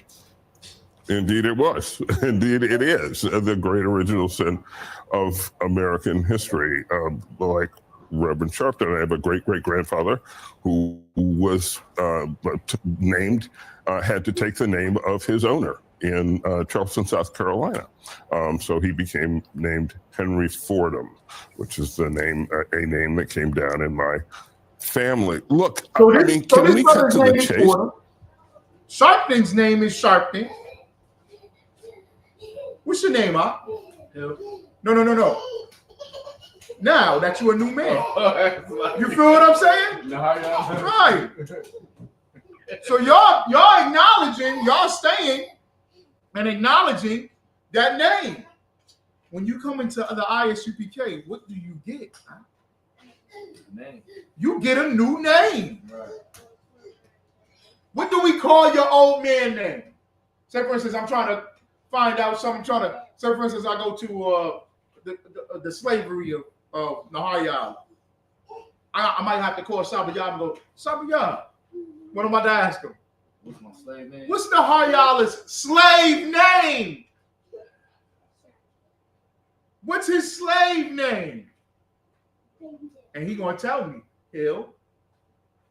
We calling it slavery. Yo, this place, the ISUPK, give it a hand. We call it the home of the truth. It is perfect. It is perfect. It is the solution. Go ahead. This cat has just said it. He said, Can we say this really looks like just naked, out and out racism? I mean, how do you take the side that there is that slavery is somehow up for debate, that there was a good side of it, or that we shouldn't just talk about the bad side of it? That is so outrageous, so ahistorical, and so totally offensive, and should be offensive, I think, to every American, because it also minimizes the story of how this nation abolished slavery, eventually took the Civil War, but we did get past that, and we expanded the meaning of all men are created equal. And the story of this country has been a continual expansion of that. That's something we should be proud of, but we should not hide the reason for the Civil War. Let's pause real quick. I remember one time being at camp. Maybe this was a long time ago. At camp, and somebody said, an Edomite came up to the camp, and he said, man, the white people freed you from slavery. Yeah. Yo, my mind, I could not believe he said this. I could not believe he just said, but white people freed you from slavery. He said, Abraham Lincoln freed you from slavery. Isn't that right? I said, who put us in slavery? That's crazy. They want to start the story at Abraham Lincoln. That's where they want the story to start. They don't care how you got here. They don't care what happened to you. That's insane. That's why we say what we say when we say the white man is the devil. That's right. That the Bible speaks of. You should not be against it. If Trump is so horrible, yes, he's the devil. He's the devil, and all of his people are. Right? Go ahead. War, but Elizabeth, we've never seen a president, to my knowledge. Do you think your CPA is helping you save money on taxes? Think again. Most CPAs are tax preparers, not tax strategists. Try to do this to our cultural institutions like museums. So what's going on? Well, yeah, that's a good question. I just wanted to say this, it is so stunning how the president is now, he is going places no president has ever gone with these kind of statements. They're so shocking. He's going beyond what he did in the first term with some of his statements about African countries. And he's just willing to say this publicly, that like as if it's perfectly acceptable, which is remarkable. What he's doing is trying to rewrite history in his vision for the 250th anniversary of America coming up, and he wants to be the host of that, and he wants his version of the story told. I've said this before. He can't wipe out this history that we have. It's part of all of us, as we have just talked about. Part of you, part of Al. It's part of everybody. He can't get rid of it. And what she's saying is so heavy and so true. So like they always try to tell us forget it, but it's really part of us. Like to the point where we in the car when we see police, it's police. Right. Sit back, we're not doing nothing wrong. Right. We just automatically assume that they have it out for us. Right. You know what I'm saying? And it's embedded in us. So why forget about it? Why not, like you said, find a solution? Yeah. And what would be one solution? It's acknowledging their evil. Right? They're evil, right? And then what else should we do as a people? Stop following them. Right. In their way. But that takes us to do what? Have accountability. Right. And do what? Now, this is what I'm always saying. When you confronted with things like this from Trump, now we got the opportunity to teach our own history. Right. You understand what I'm saying?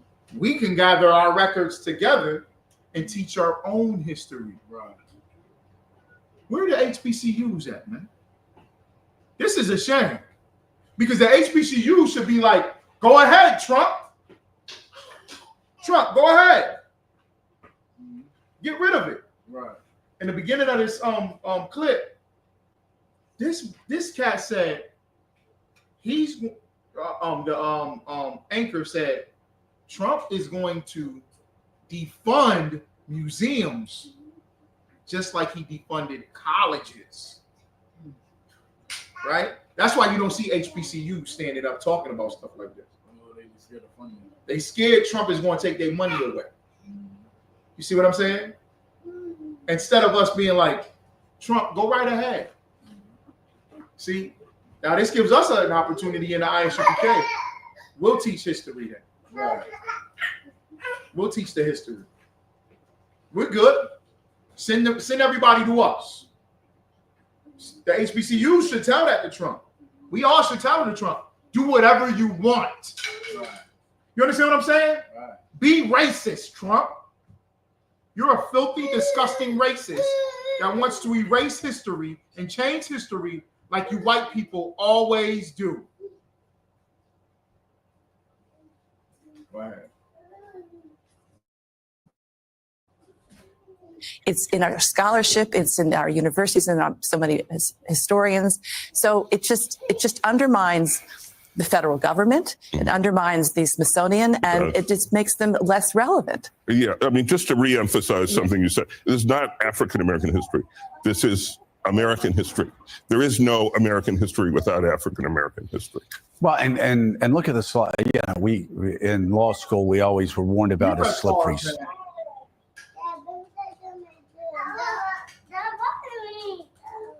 I don't want to make, because Willie Lynch Willie Lynch describes the old versus the young, and I'm not saying this because he's old, but we gotta stop. We gotta stop these ways of thinking. We gotta stop, man. You know what I hear when I hear that? When I hear African American, it's not African American history. It's American history. You ever hear that? Nigga, you're not American. He's pleading. We're still pleading, man. We're still pleading to be a part of America. As much as you hate Trump, as much as you hate white supremacy, as much as you hate racism, as much as you hate oppression, you do not hate it enough because you want to be a part of it. You still want to be part of America. And I'm not talking about leave physically America. You don't have to do that. Change your culture and your customs and your ways to separate from America. Go ahead. Slope. Look at the slippery slope here. We start with attacks against affirmative action. And then we go to attacks against, like, equality becomes a bad word. Diversity becomes a bad word, which, of course, you know, e pluribus unum, out of many, one. Diversity is etched in marble in Washington, D.C. It is who we are. As Ronald Reagan said in his farewell speech to America, when he left the White House, it is diversity that makes us strong. It is a diversity that keeps us young. When we stop being diverse, we will stop being strong. What did I just say about Ronald Reagan? This Edomites just quoted Ronald Reagan saying diversity is what makes us American. Diversity is what makes us strong. Isn't that crazy?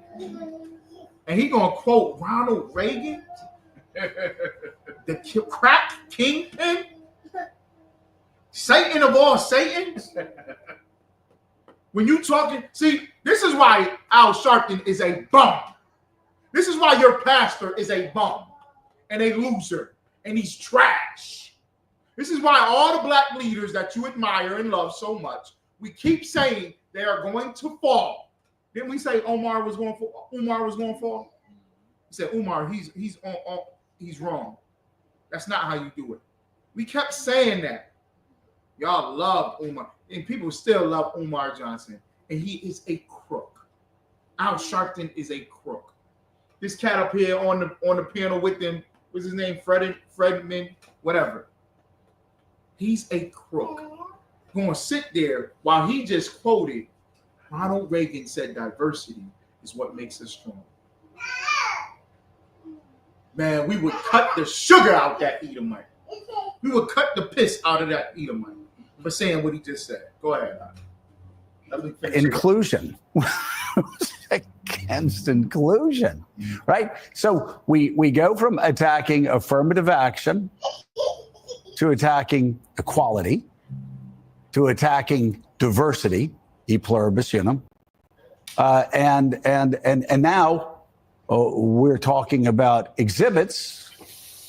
By the way, it's not just him; it's his supporters on CNN.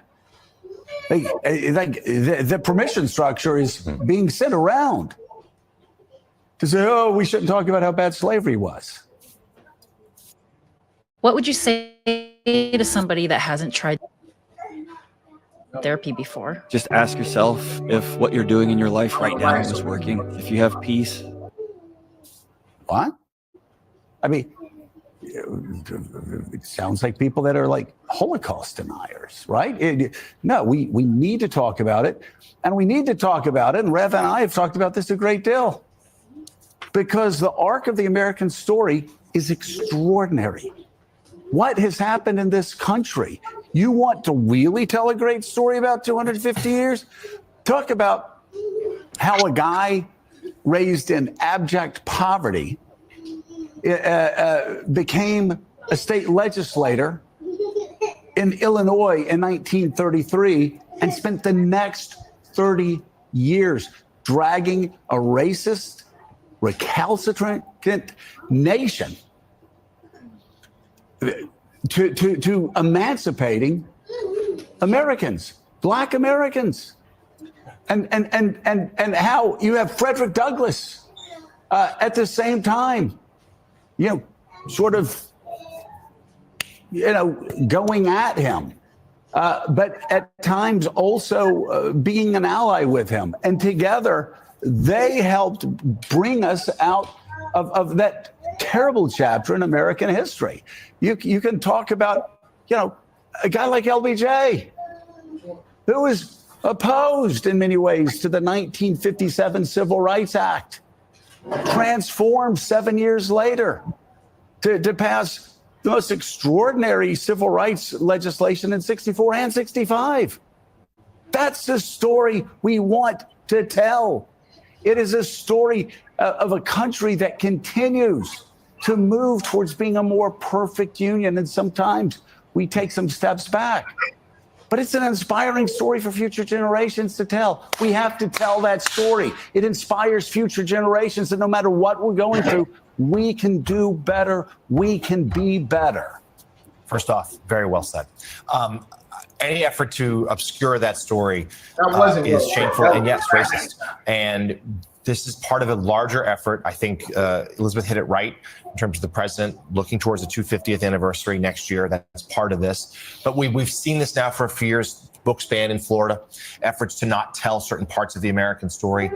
We have seen Confederate monuments being restored throughout the country, including our nation's capital. Confederate generals getting their names back on military bases, although done cutely, too cute by half there.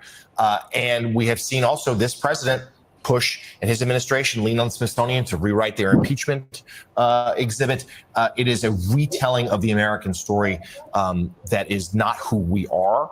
And we will not be a better country if we ignore it. You have to learn from your history to grow from it. And ignoring what's come before is not a healthy sign for our present, our future, for our democracy. I mean, I'm so sorry. Yeah, I was just going to say to her, I mean, it's Stalinist, right? Just to erase things from history, to take them out of the history books, take people out of photos. And I have to just say, the African American History Museum in Washington Red is one of the most extraordinary museums truly I've ever been to. I've taken my kids there. The only problem is you need 3 days to really appreciate all of it. And it's exactly what Joe said. It gets to the horrors of slavery, but then the courage of Americans to change and make us better, whether it was Frederick Douglass or Harriet Tubman, and then up through the civil rights movement. And yes, some of the white partners in that movement who had courage as well. Who died? I mean, some died. And coming off of Joe's sermonette this morning, I'm a preacher, I can grade that, is that I want to say to my grandson, I have one grandson, 6 years old, next year, 250th anniversary, that the real glory of the story, we were 181 years in slavery when the country was formed. And we got here at Jamestown in 1690. But we went 100 years after 1863. Martin Luther King did I Have a Dream at the Lincoln Memorial, talking about a dream. 40 years later, we elected a black man president. So we went from Tell that property. story. That's the story. As your congregation says, That's the story. That's the story we want to tell. That's right. That's it. We free. That's it. It's done. Tell that story. They're just as racist as Donald Trump. They're just as racist as Donald Trump. I know you probably like, why would you say that? Why would you say they're just as racist as Donald Trump? Why would I say that? Anybody can respond. Why would I say they're just as racist as Donald Trump?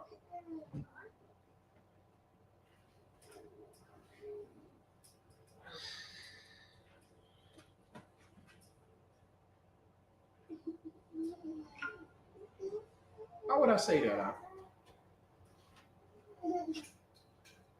Why would what I say? They're just as racist as Donald Trump.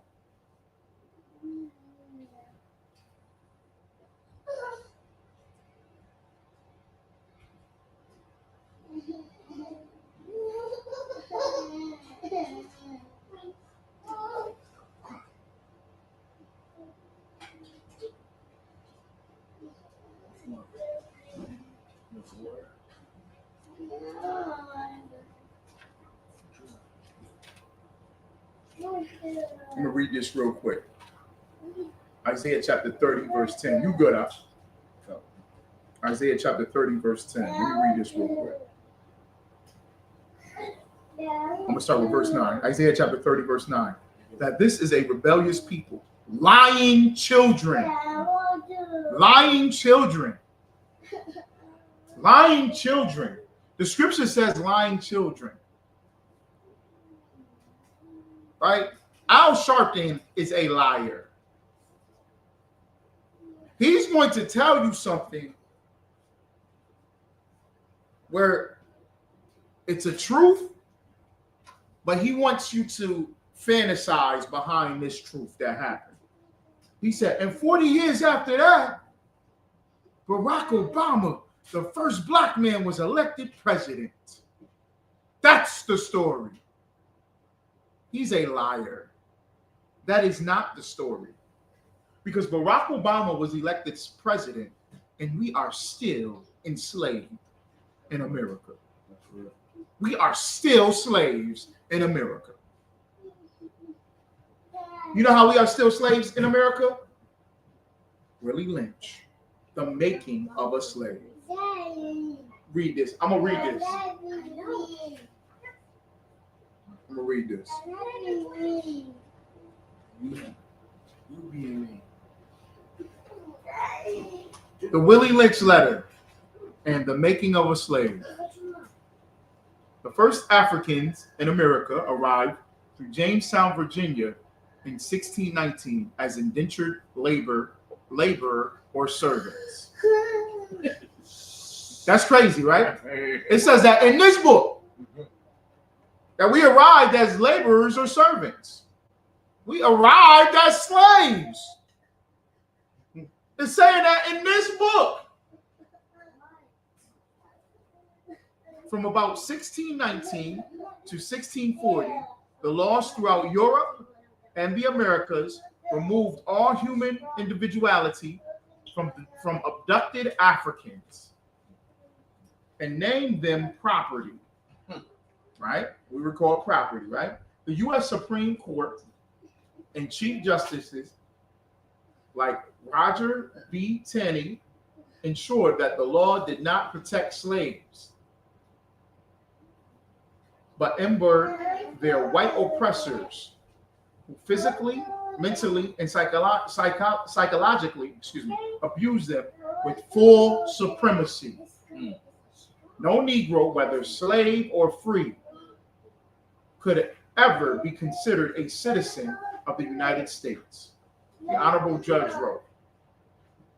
In 1640, Maryland became the first colony to institutionalize slavery in America. And in 1641, Massachusetts, in its written legislation titled Body of Liberties, stated that bondage was legal servitude, that the moment changing the status of the African hostages to automatic chattel slaves that could be bought and sold at the discretion of their white owners. All right. Now, this is how this lives on today. And we love it. I'm getting ready to, I might have Nahar Yala read, but we love it. All right? Go ahead, you can read the first part. Right here? Yep, that page right there. Gentlemen? Yep. Gentlemen, I greet you here on the bank of the James River in the year of our Lord 1712. First, I shall thank you, the gentlemen of the colony of Virginia, for bringing me here. I am here to help you solve some of your problems with slaves.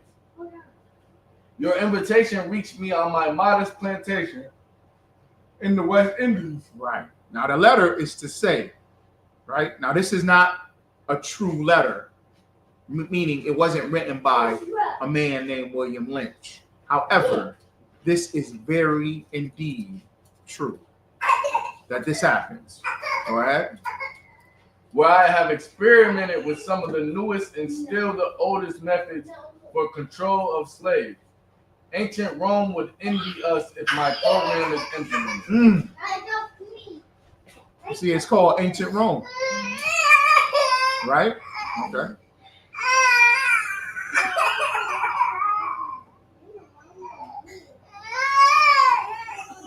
You gotta get him? But if you gotta get him. Yeah. Right. Okay. As our boat sails south on the James River, named for our illustrious king, whose version of the Bible we cherish, I saw enough to know that your problem is not unique. While Rome used cords of wood as crosses for standing human bodies along its old highway in great numbers, you here are using the tree and the rope on occasion. He compared the cross. Yo, where my man at? Where my man at? He compared the cross by the Romans, because that's a Roman way of execution, to nail you to a cross, to the same way they do when they hang us from trees. Keep going. I caught the whiff of a dead slave hanging from a tree a couple of miles back. You are not only losing valuable stock by hangings, you are having uprisings. Slaves are running away. Your crops are sometimes left in the field too long for maximum profit.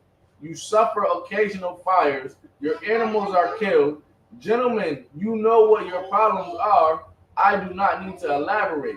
He's saying the problem is that black people, that these Negroes, that these slaves are causing you problems by running away, causing uprisings, right? Rebellion, uprisings, running away, all right? And they continue to do that. So he's saying, how can we stop this? That's a problem, right? That's today. That's today. They do not want you to think of yourself as great. That is why we are conflicted so much when we talk about us being the real Jews. We say we are the real Jews. We're the Jews in the Bible, right? And everybody gets upset and offended. They can say, how could you be the real Jew? The reason they don't want us to call ourselves the real Jews is because the real Jews are God's chosen people. That's rebellious. We have a kingdom. We have a nation. It's this Bible. It's our history book. It's our law, statutes, and commandments. Keep going on. I am here to introduce you a method of solving them. In my bag here, I have foolproof method for controlling your black slave. I guarantee every one of you that if installed correctly, it will control the slaves for at least 300 years. My method is simple. Any member of your family or your overseer can use it. I have outlined a number of differences among the slaves, and I take these differences and make them bigger. Differences amongst the slaves. I'll take these differences and make them bigger. What does he mean when he says make them bigger? Make them more of a problem for us. Thank you. Yeah. Make it more of an issue amongst us. When it's a petty difference, when it's a light difference. Ever heard somebody say a petty argument or petty court? Matters that are little and light, I'll make them bigger. Keep going. I use fear, distrust, and envy for control purposes. I do what? Use fear, distrust, and envy. Do what? Use fear, distrust, and envy for control purposes. These methods. You fear the white man. Black people fear white people. You fear white people. Like I told you the story about the time, my man, right? We in West Virginia. And we riding together in West Virginia. And West Virginia is country. Right. So even in the city places, whatever city they had, it still was dark. You ever drive through the country and it'd be dark, right? We driving through Huntington, West Virginia. I'm driving. My man is the passenger. He just got done playing football for Courtney, right? And before that, as a teenager, his early teenage years, he ran with the 10th. He tells me all the time about the fights that he got into for the 10th. Which side of time he couldn't go on. Right? Meaning he couldn't stand this clique, couldn't stand this gang, couldn't stand this crew, ever. Right? And loved to fight. Talk about shootings and stabbings, all that. We riding in West Virginia, and as I'm driving, the police pull up behind us and start driving. Just like how you said with the children. The children see the police, they go, police, police, police. They go to police, you better sit back. Children say that to the other children in the car. He looking, he goes, oh man, the police is behind us. It's the cops. So slow down, slow down, slow down. Your lights working? Where we at? I know he about to turn on the lights. I know he about to pull us over. He hit the lights. The cop hits the lights as we driving. As we driving, there's alleys, or small little side streets. I'm talking about small streets, alleys. And he goes, whatever you do, man, please don't pull over in the alley. I'm like, man, what's wrong with you? He's like, man, you want them to beat us in the alley? So as I pull to the side, the cop just goes around us. Like, you know what I'm saying? He going for another call. He dealing with something else. Lights, sirens, he go by. I go, man, that's insane. You are afraid of the white man. Our people fear white people. And it's sad. We got to stop fearing white people. We fear white people because of their control over our money, over the control of our family. Right? Okay? All right? We got to stop fearing white people. It's just like what you said. It's just like what you said. What you would say to the children, right? You would say, y'all all right? We ain't doing nothing wrong. Could you imagine adults? Adults, you have to tell adults, we did nothing wrong. It's all right. Like black people are scared to even talk to white people. You feel what I'm saying? Like if there's a problem or an issue, we're afraid to talk to white people. Hey.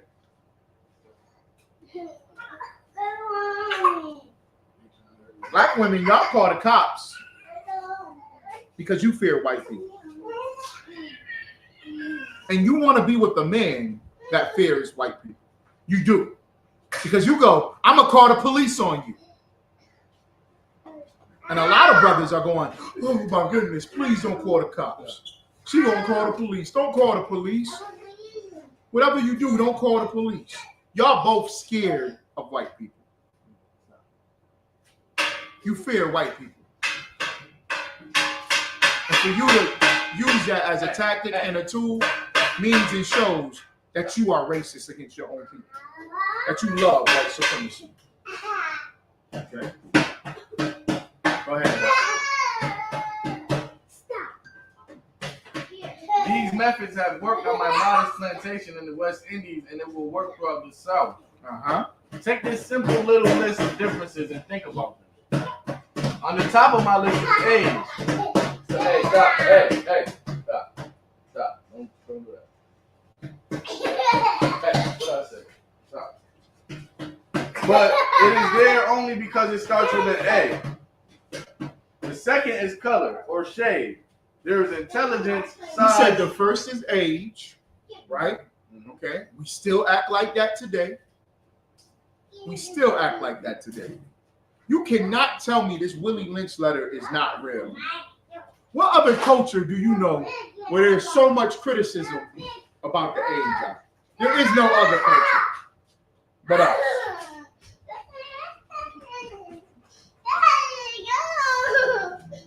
Make him one. Make him one. Make him another one. Make him one. Give him that one. Yeah. Take that one, baby girl. You bullying your brother. Let me see that one. Let me see.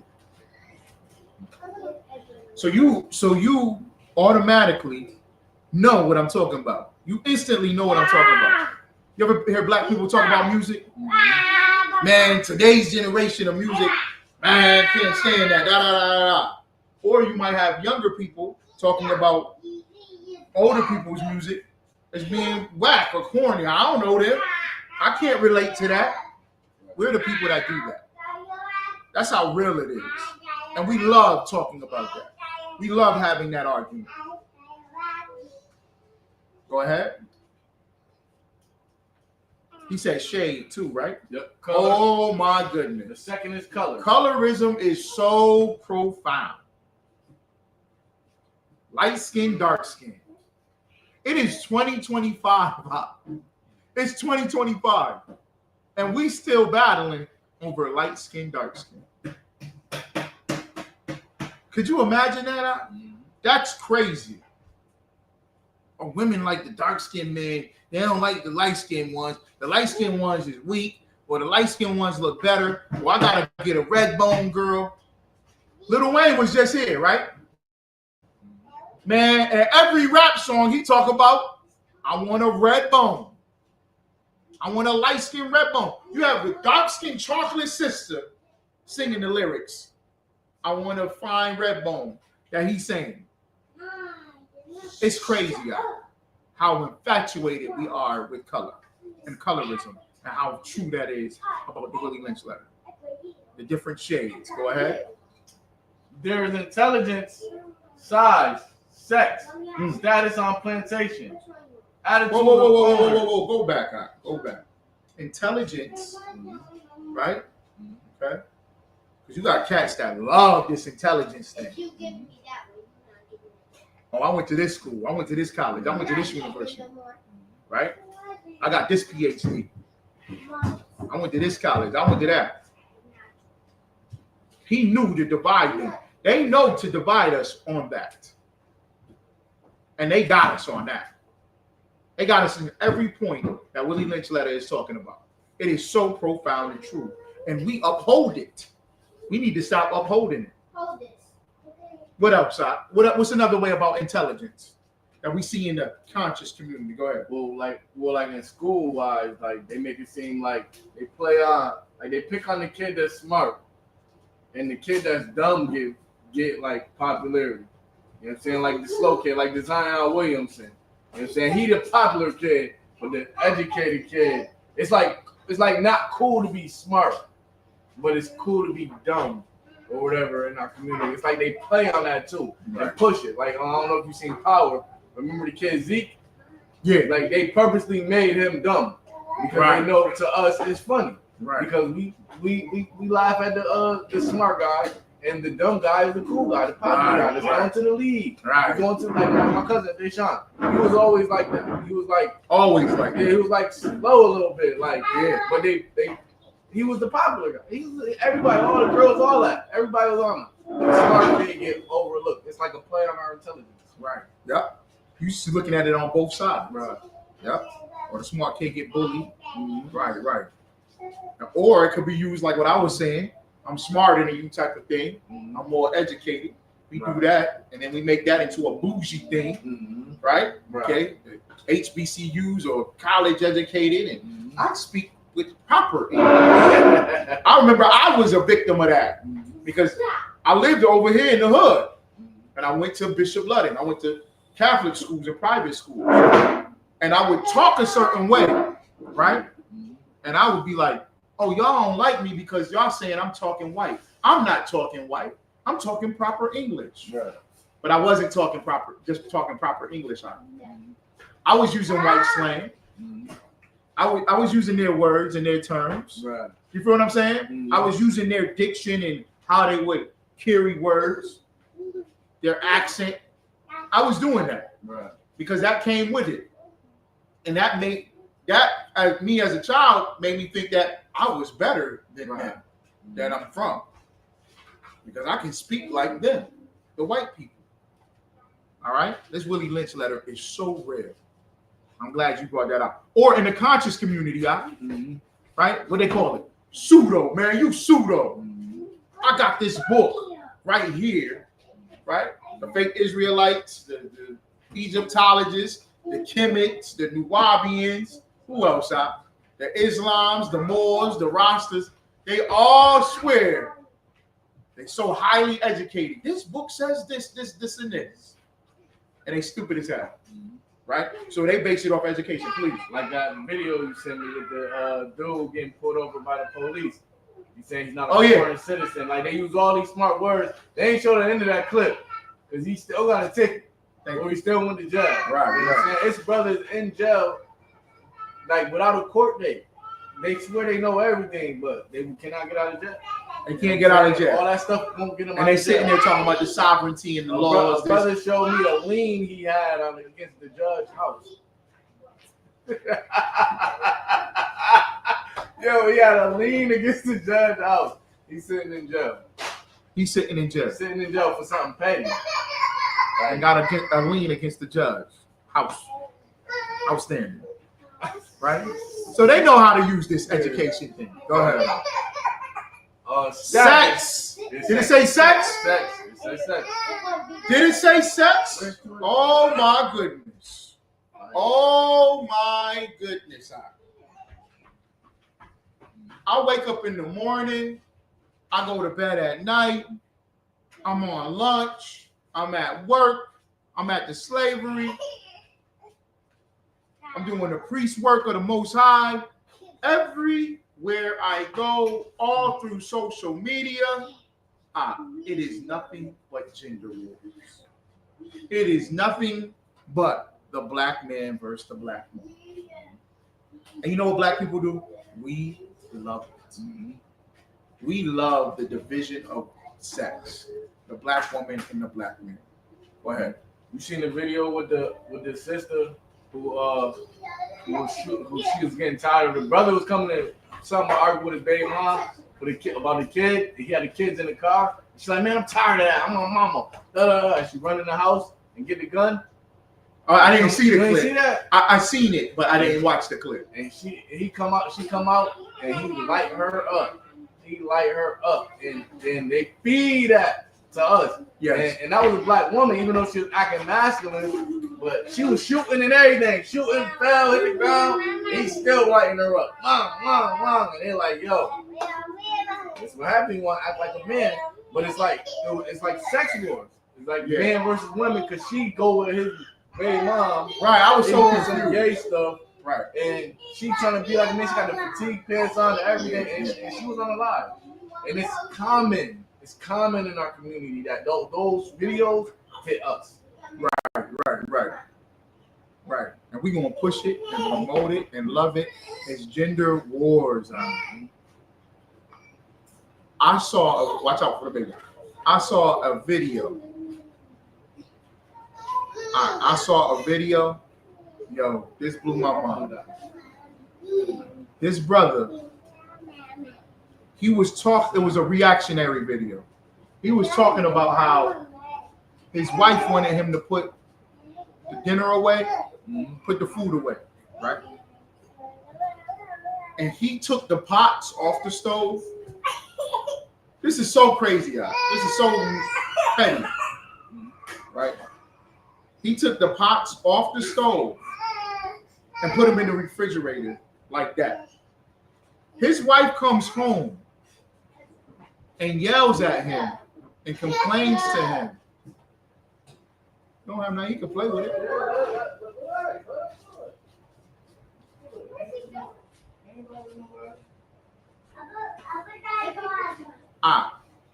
He's like, video stops because it's a reactionary video. A sister gets on there and she goes in on him. You mean to tell me you love this black woman, you love your wife, but you can't have the decency enough to understand her? When have you ever seen her put the pots in the refrigerator? She takes the food out the pots and puts them in the Tupperware and then puts them in the refrigerator, then cleans the dishes. You are lazy. She bashing the black man. And I'm going, God damn. This is about food in the pot. This is about food in the pot. Really about sex. Right, it's a gender war. No, I'm saying a gender war. When he's saying sex, he's talking about male versus female. Yeah. But really, it's just he put the pots in the refrigerator. And he got to say it to a panel of people. And then she got to react to it. And sisters got to eat it up. We love Willie Lynch. We love Willie Lynch. We love him. Go ahead, It's all right. That's all right. Status on plantation, attitude of owners, whether the slaves live in the valley, on a hill. Oh, whoa. You hear this? It's okay. He can push it. Let him push it. Status on the plantation. That's where you get the term head nigga in charge, right? That's where you get who's this nigga on this snag, the Stevens on the plantation. Go ahead. Whether the slaves live in the valley, on a hill, east, west, north, south. This is crazy. Have fine hair, coarse hair. Wait. Did he say on the hill or in the valley? Did he say on the hill or in the valley? That's crazy. That is crazy. Yo, my son is having a dilemma right now. Yeah. Because the east side want him to play football and the south side want him to play football. This is 2025 for kiddie football, and it's the same thing. They don't like each other because of the east, the west, the south, the north, the hill, or the valley. We love Willie Lynch. We gotta stop it. We need to bring out this Willie Lynch and crush it. Go ahead. Have fine hair, coarse hair. Uh-oh. Good hair. Fine hair or coarse hair. Uh-oh. Black people still talking about this in 2025. You still got blonde wig weaves all over the place. And that's good hair. That's crazy, y'all. Keep going. Tall or short? I need a man over 6 feet tall. Yo, he too short, man. We won't listen to him because he's too short. Could you imagine that? He too tall. The only thing he good for is basketball. Wow. Go ahead. Now that you have a list of differences, I shall give you an outline of action. But before that, I shall assure you that distrust is stronger than trust, and envy is stronger than adulteration, respect or admiration. You see that, right?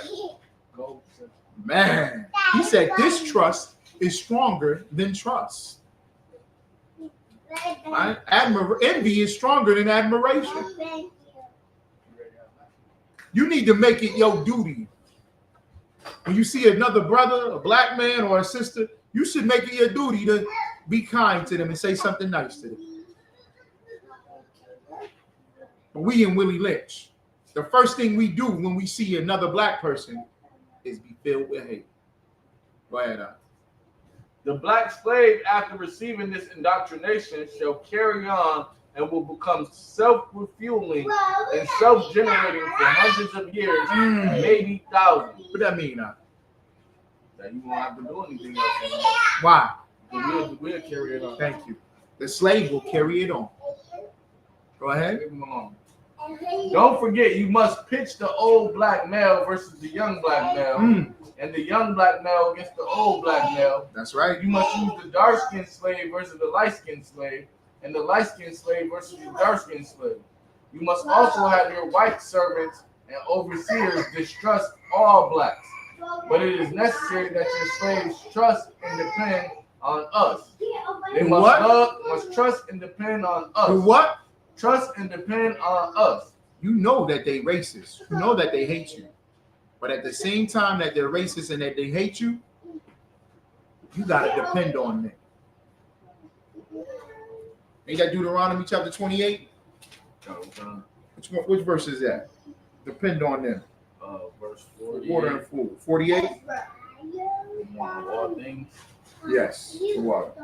Yep. Deuteronomy chapter 28, verse 48. Therefore shalt thou serve thine enemies, which the Lord shall send against thee, in hunger, and in thirst, and in nakedness, and in want of all things. And he shall put a yoke of iron upon thy neck until he have destroyed thee. They make you feel as if you have to depend on them. You gotta get your food from them. You gotta get your water from them.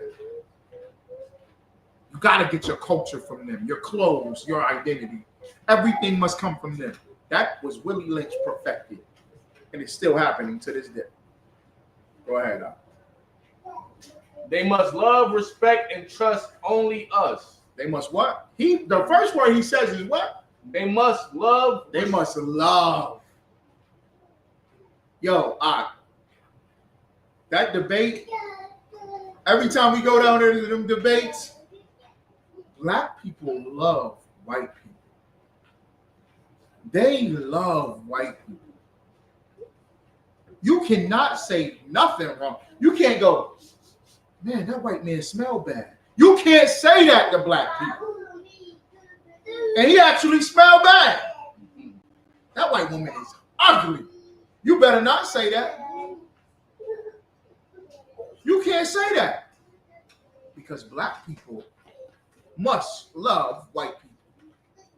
Why do they love white people so much? Who's the first white person they love? Not Donald Trump. Who's the first white person that they love?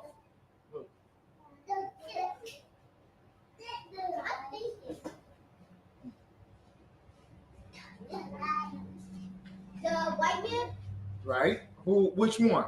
Jesus. Right. Caesar Borgia. Jesus. They think, and what do they say? What's the debate about? What was the debate about? Is Jesus God? Right. So if they think Jesus is God and Jesus is white, what does that make God to them? White. White. But this is another thing. They think that God is white. Go ahead.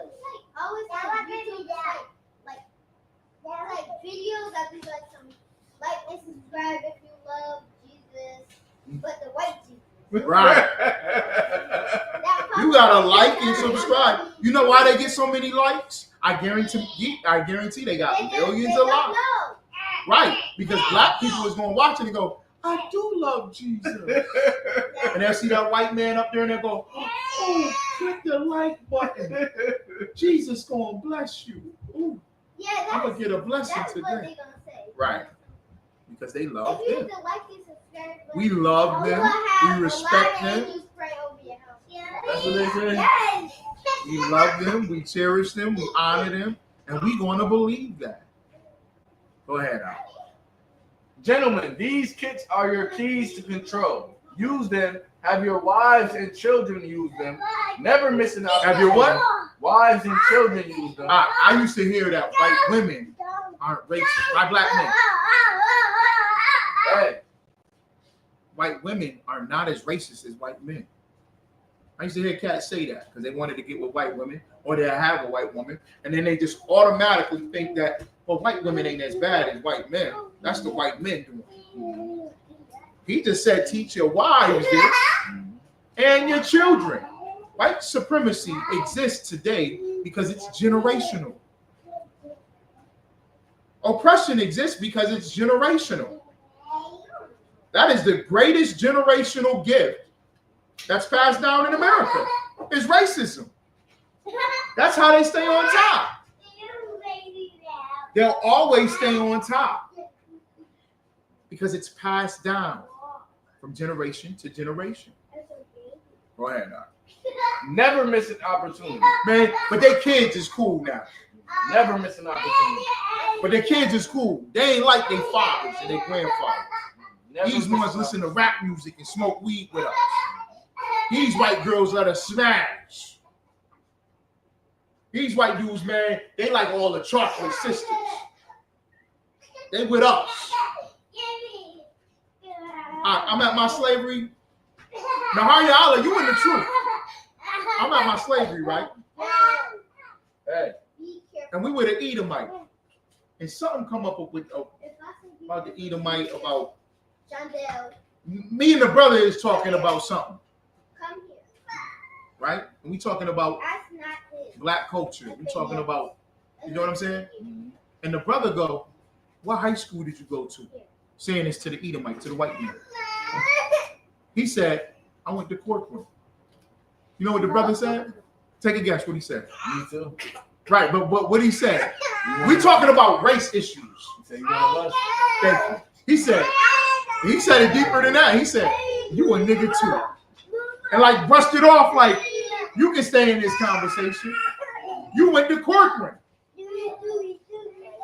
That accepting them to the cookout because they're around us. Go ahead. And they said, take any for instance. What did it say? Never miss an opportunity. Never miss an opportunity. To teach the kids and wives. If used intensely for 1 year, the slaves themselves will remain perpetually distrustful. Thank you, gentlemen. Thank you. Thank you. You can use this for 1 year and it will pass on for 300 years. We still under this right here. This will exist until Christ returns. All right. Now then the book goes into it further. But that was good right there. Now was it more to the video clip? Let's just end the clip.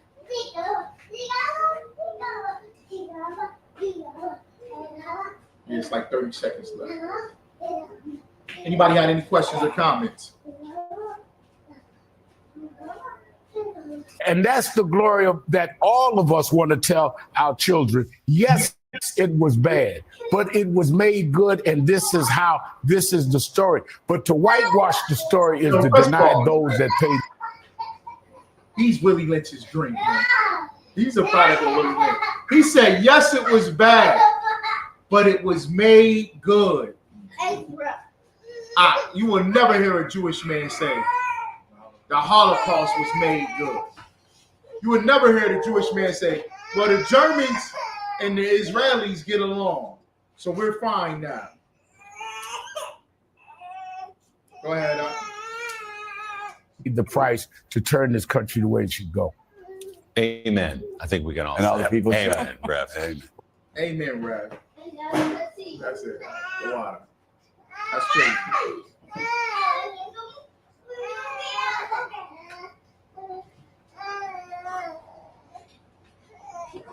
What can crush Willie Lynch? Anybody. This question open to anybody. How can we beat Willie Lynch then? How can we beat this letter? We know that Willie Lynch never existed. We know that this letter was just written up. How can we go against Willie Lynch's letter though? How can we fight against it and make it not true? Go ahead. The commandments. Okay. Yep.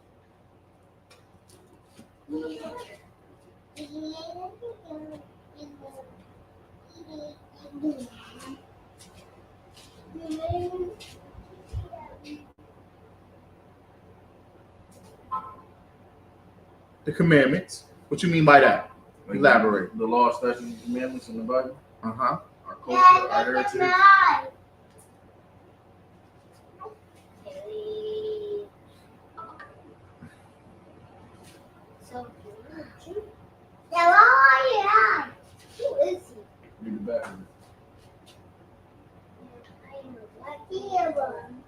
Give me John chapter 13, verse 34.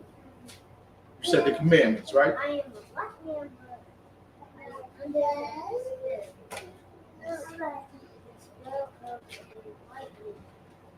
John chapter 13, verse 34.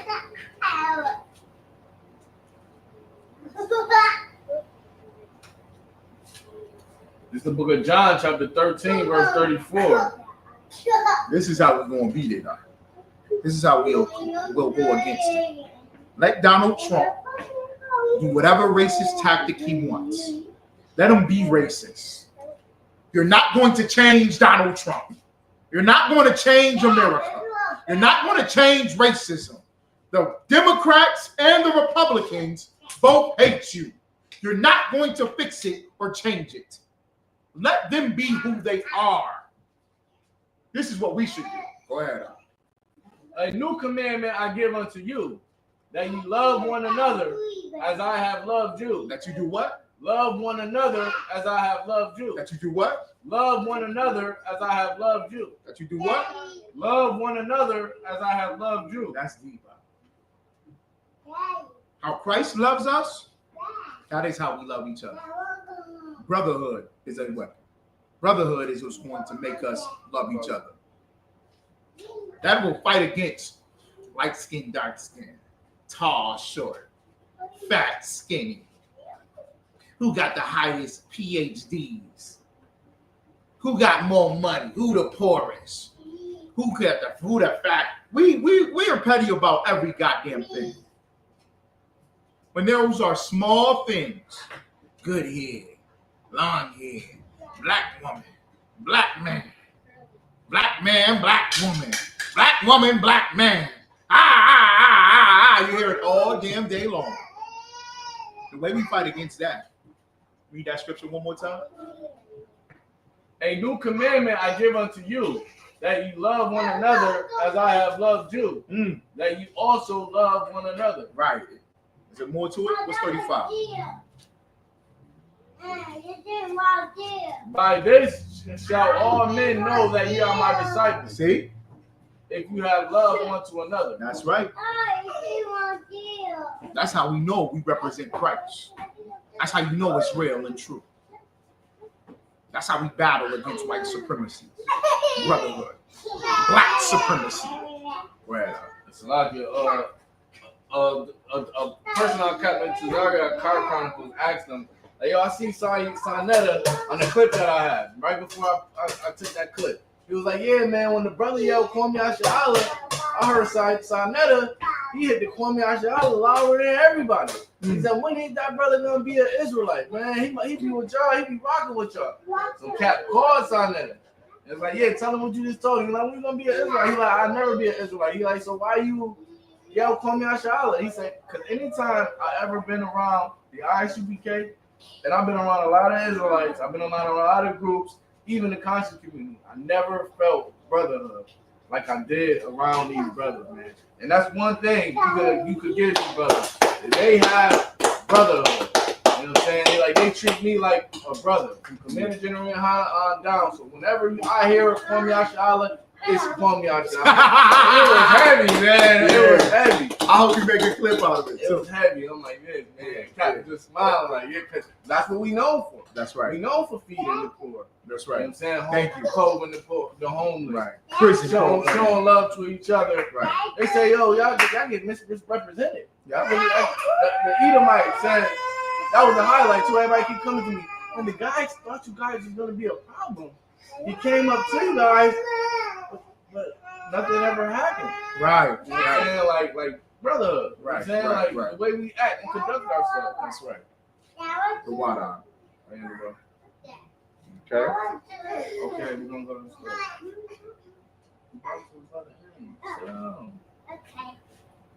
All right. And with that, you want me to hold him? Okay. You want to go pass the class over to preaching officer in the hard yard.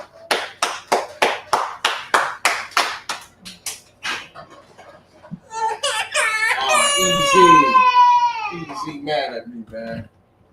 Why you mad at me? I don't know him, man. We put him on. He like to walk around.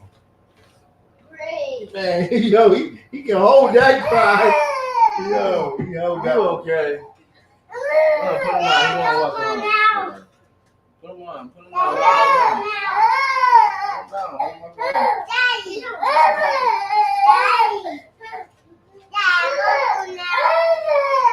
Almost. We about to imagine, okay? This is security announcements. We are at Isupk, starting at 1 West, 125th Street, Harlem, New York. Put him down. Under the leadership of Commander General Yohana, rule for new brother and sister. When a new brother and sister coming to the school, they are off limits for 6 months. They are being saluted only. They are here to show themselves to the world. If they need transportation, the teacher will arrange it. After 6 months, if a brother and sister has an interest in a particular person, he or she must get permission from the head to speak to a brother or sister. There is another 6 months in which the brother and sister will court each other. After the 6-month period, the brother and sister will get permission from the head to marry. Ties, which is a commandment, Numbers 18:21, Malachi 3:8-10, means 10th in the Hebrew, Ma'ashra, 10% of every penny of any increase the Lord gives you, give the treasury department or teacher. Priest fund, free will offer for priests, not mandatory, whatsoever among you alike. Upcoming holy convocation, we got the feast of the blowing of the trumpets on September 21st. I think so. Yeah, 21st. You know what I'm saying? We'll keep the brothers and sisters posted. Of course, we're gonna have something here, 864 South Ave. Sabbath service also is a high holy day as well. Type in Isupk Syracuse Sabbath service. If anyone wants to be a troop in the school, start wearing all black boots, shirts, pants, 7 minutes. Sir, we're gonna give one courtesy salute to Hakim, Ben Israel, Imazim, Shabbat, Imazim, Barak, Yahweh Hashem Yahushua Barakatah. You got them stuff? So, we're gonna give one courtesy salute to the Akbatan, Imazim, means to stand. Ben Israel, Imazim Shabbat, Imazim, Barak, Yahweh Shema Alatah Hashem Yahushua. That's right. Class dismissed. Mommy need to come.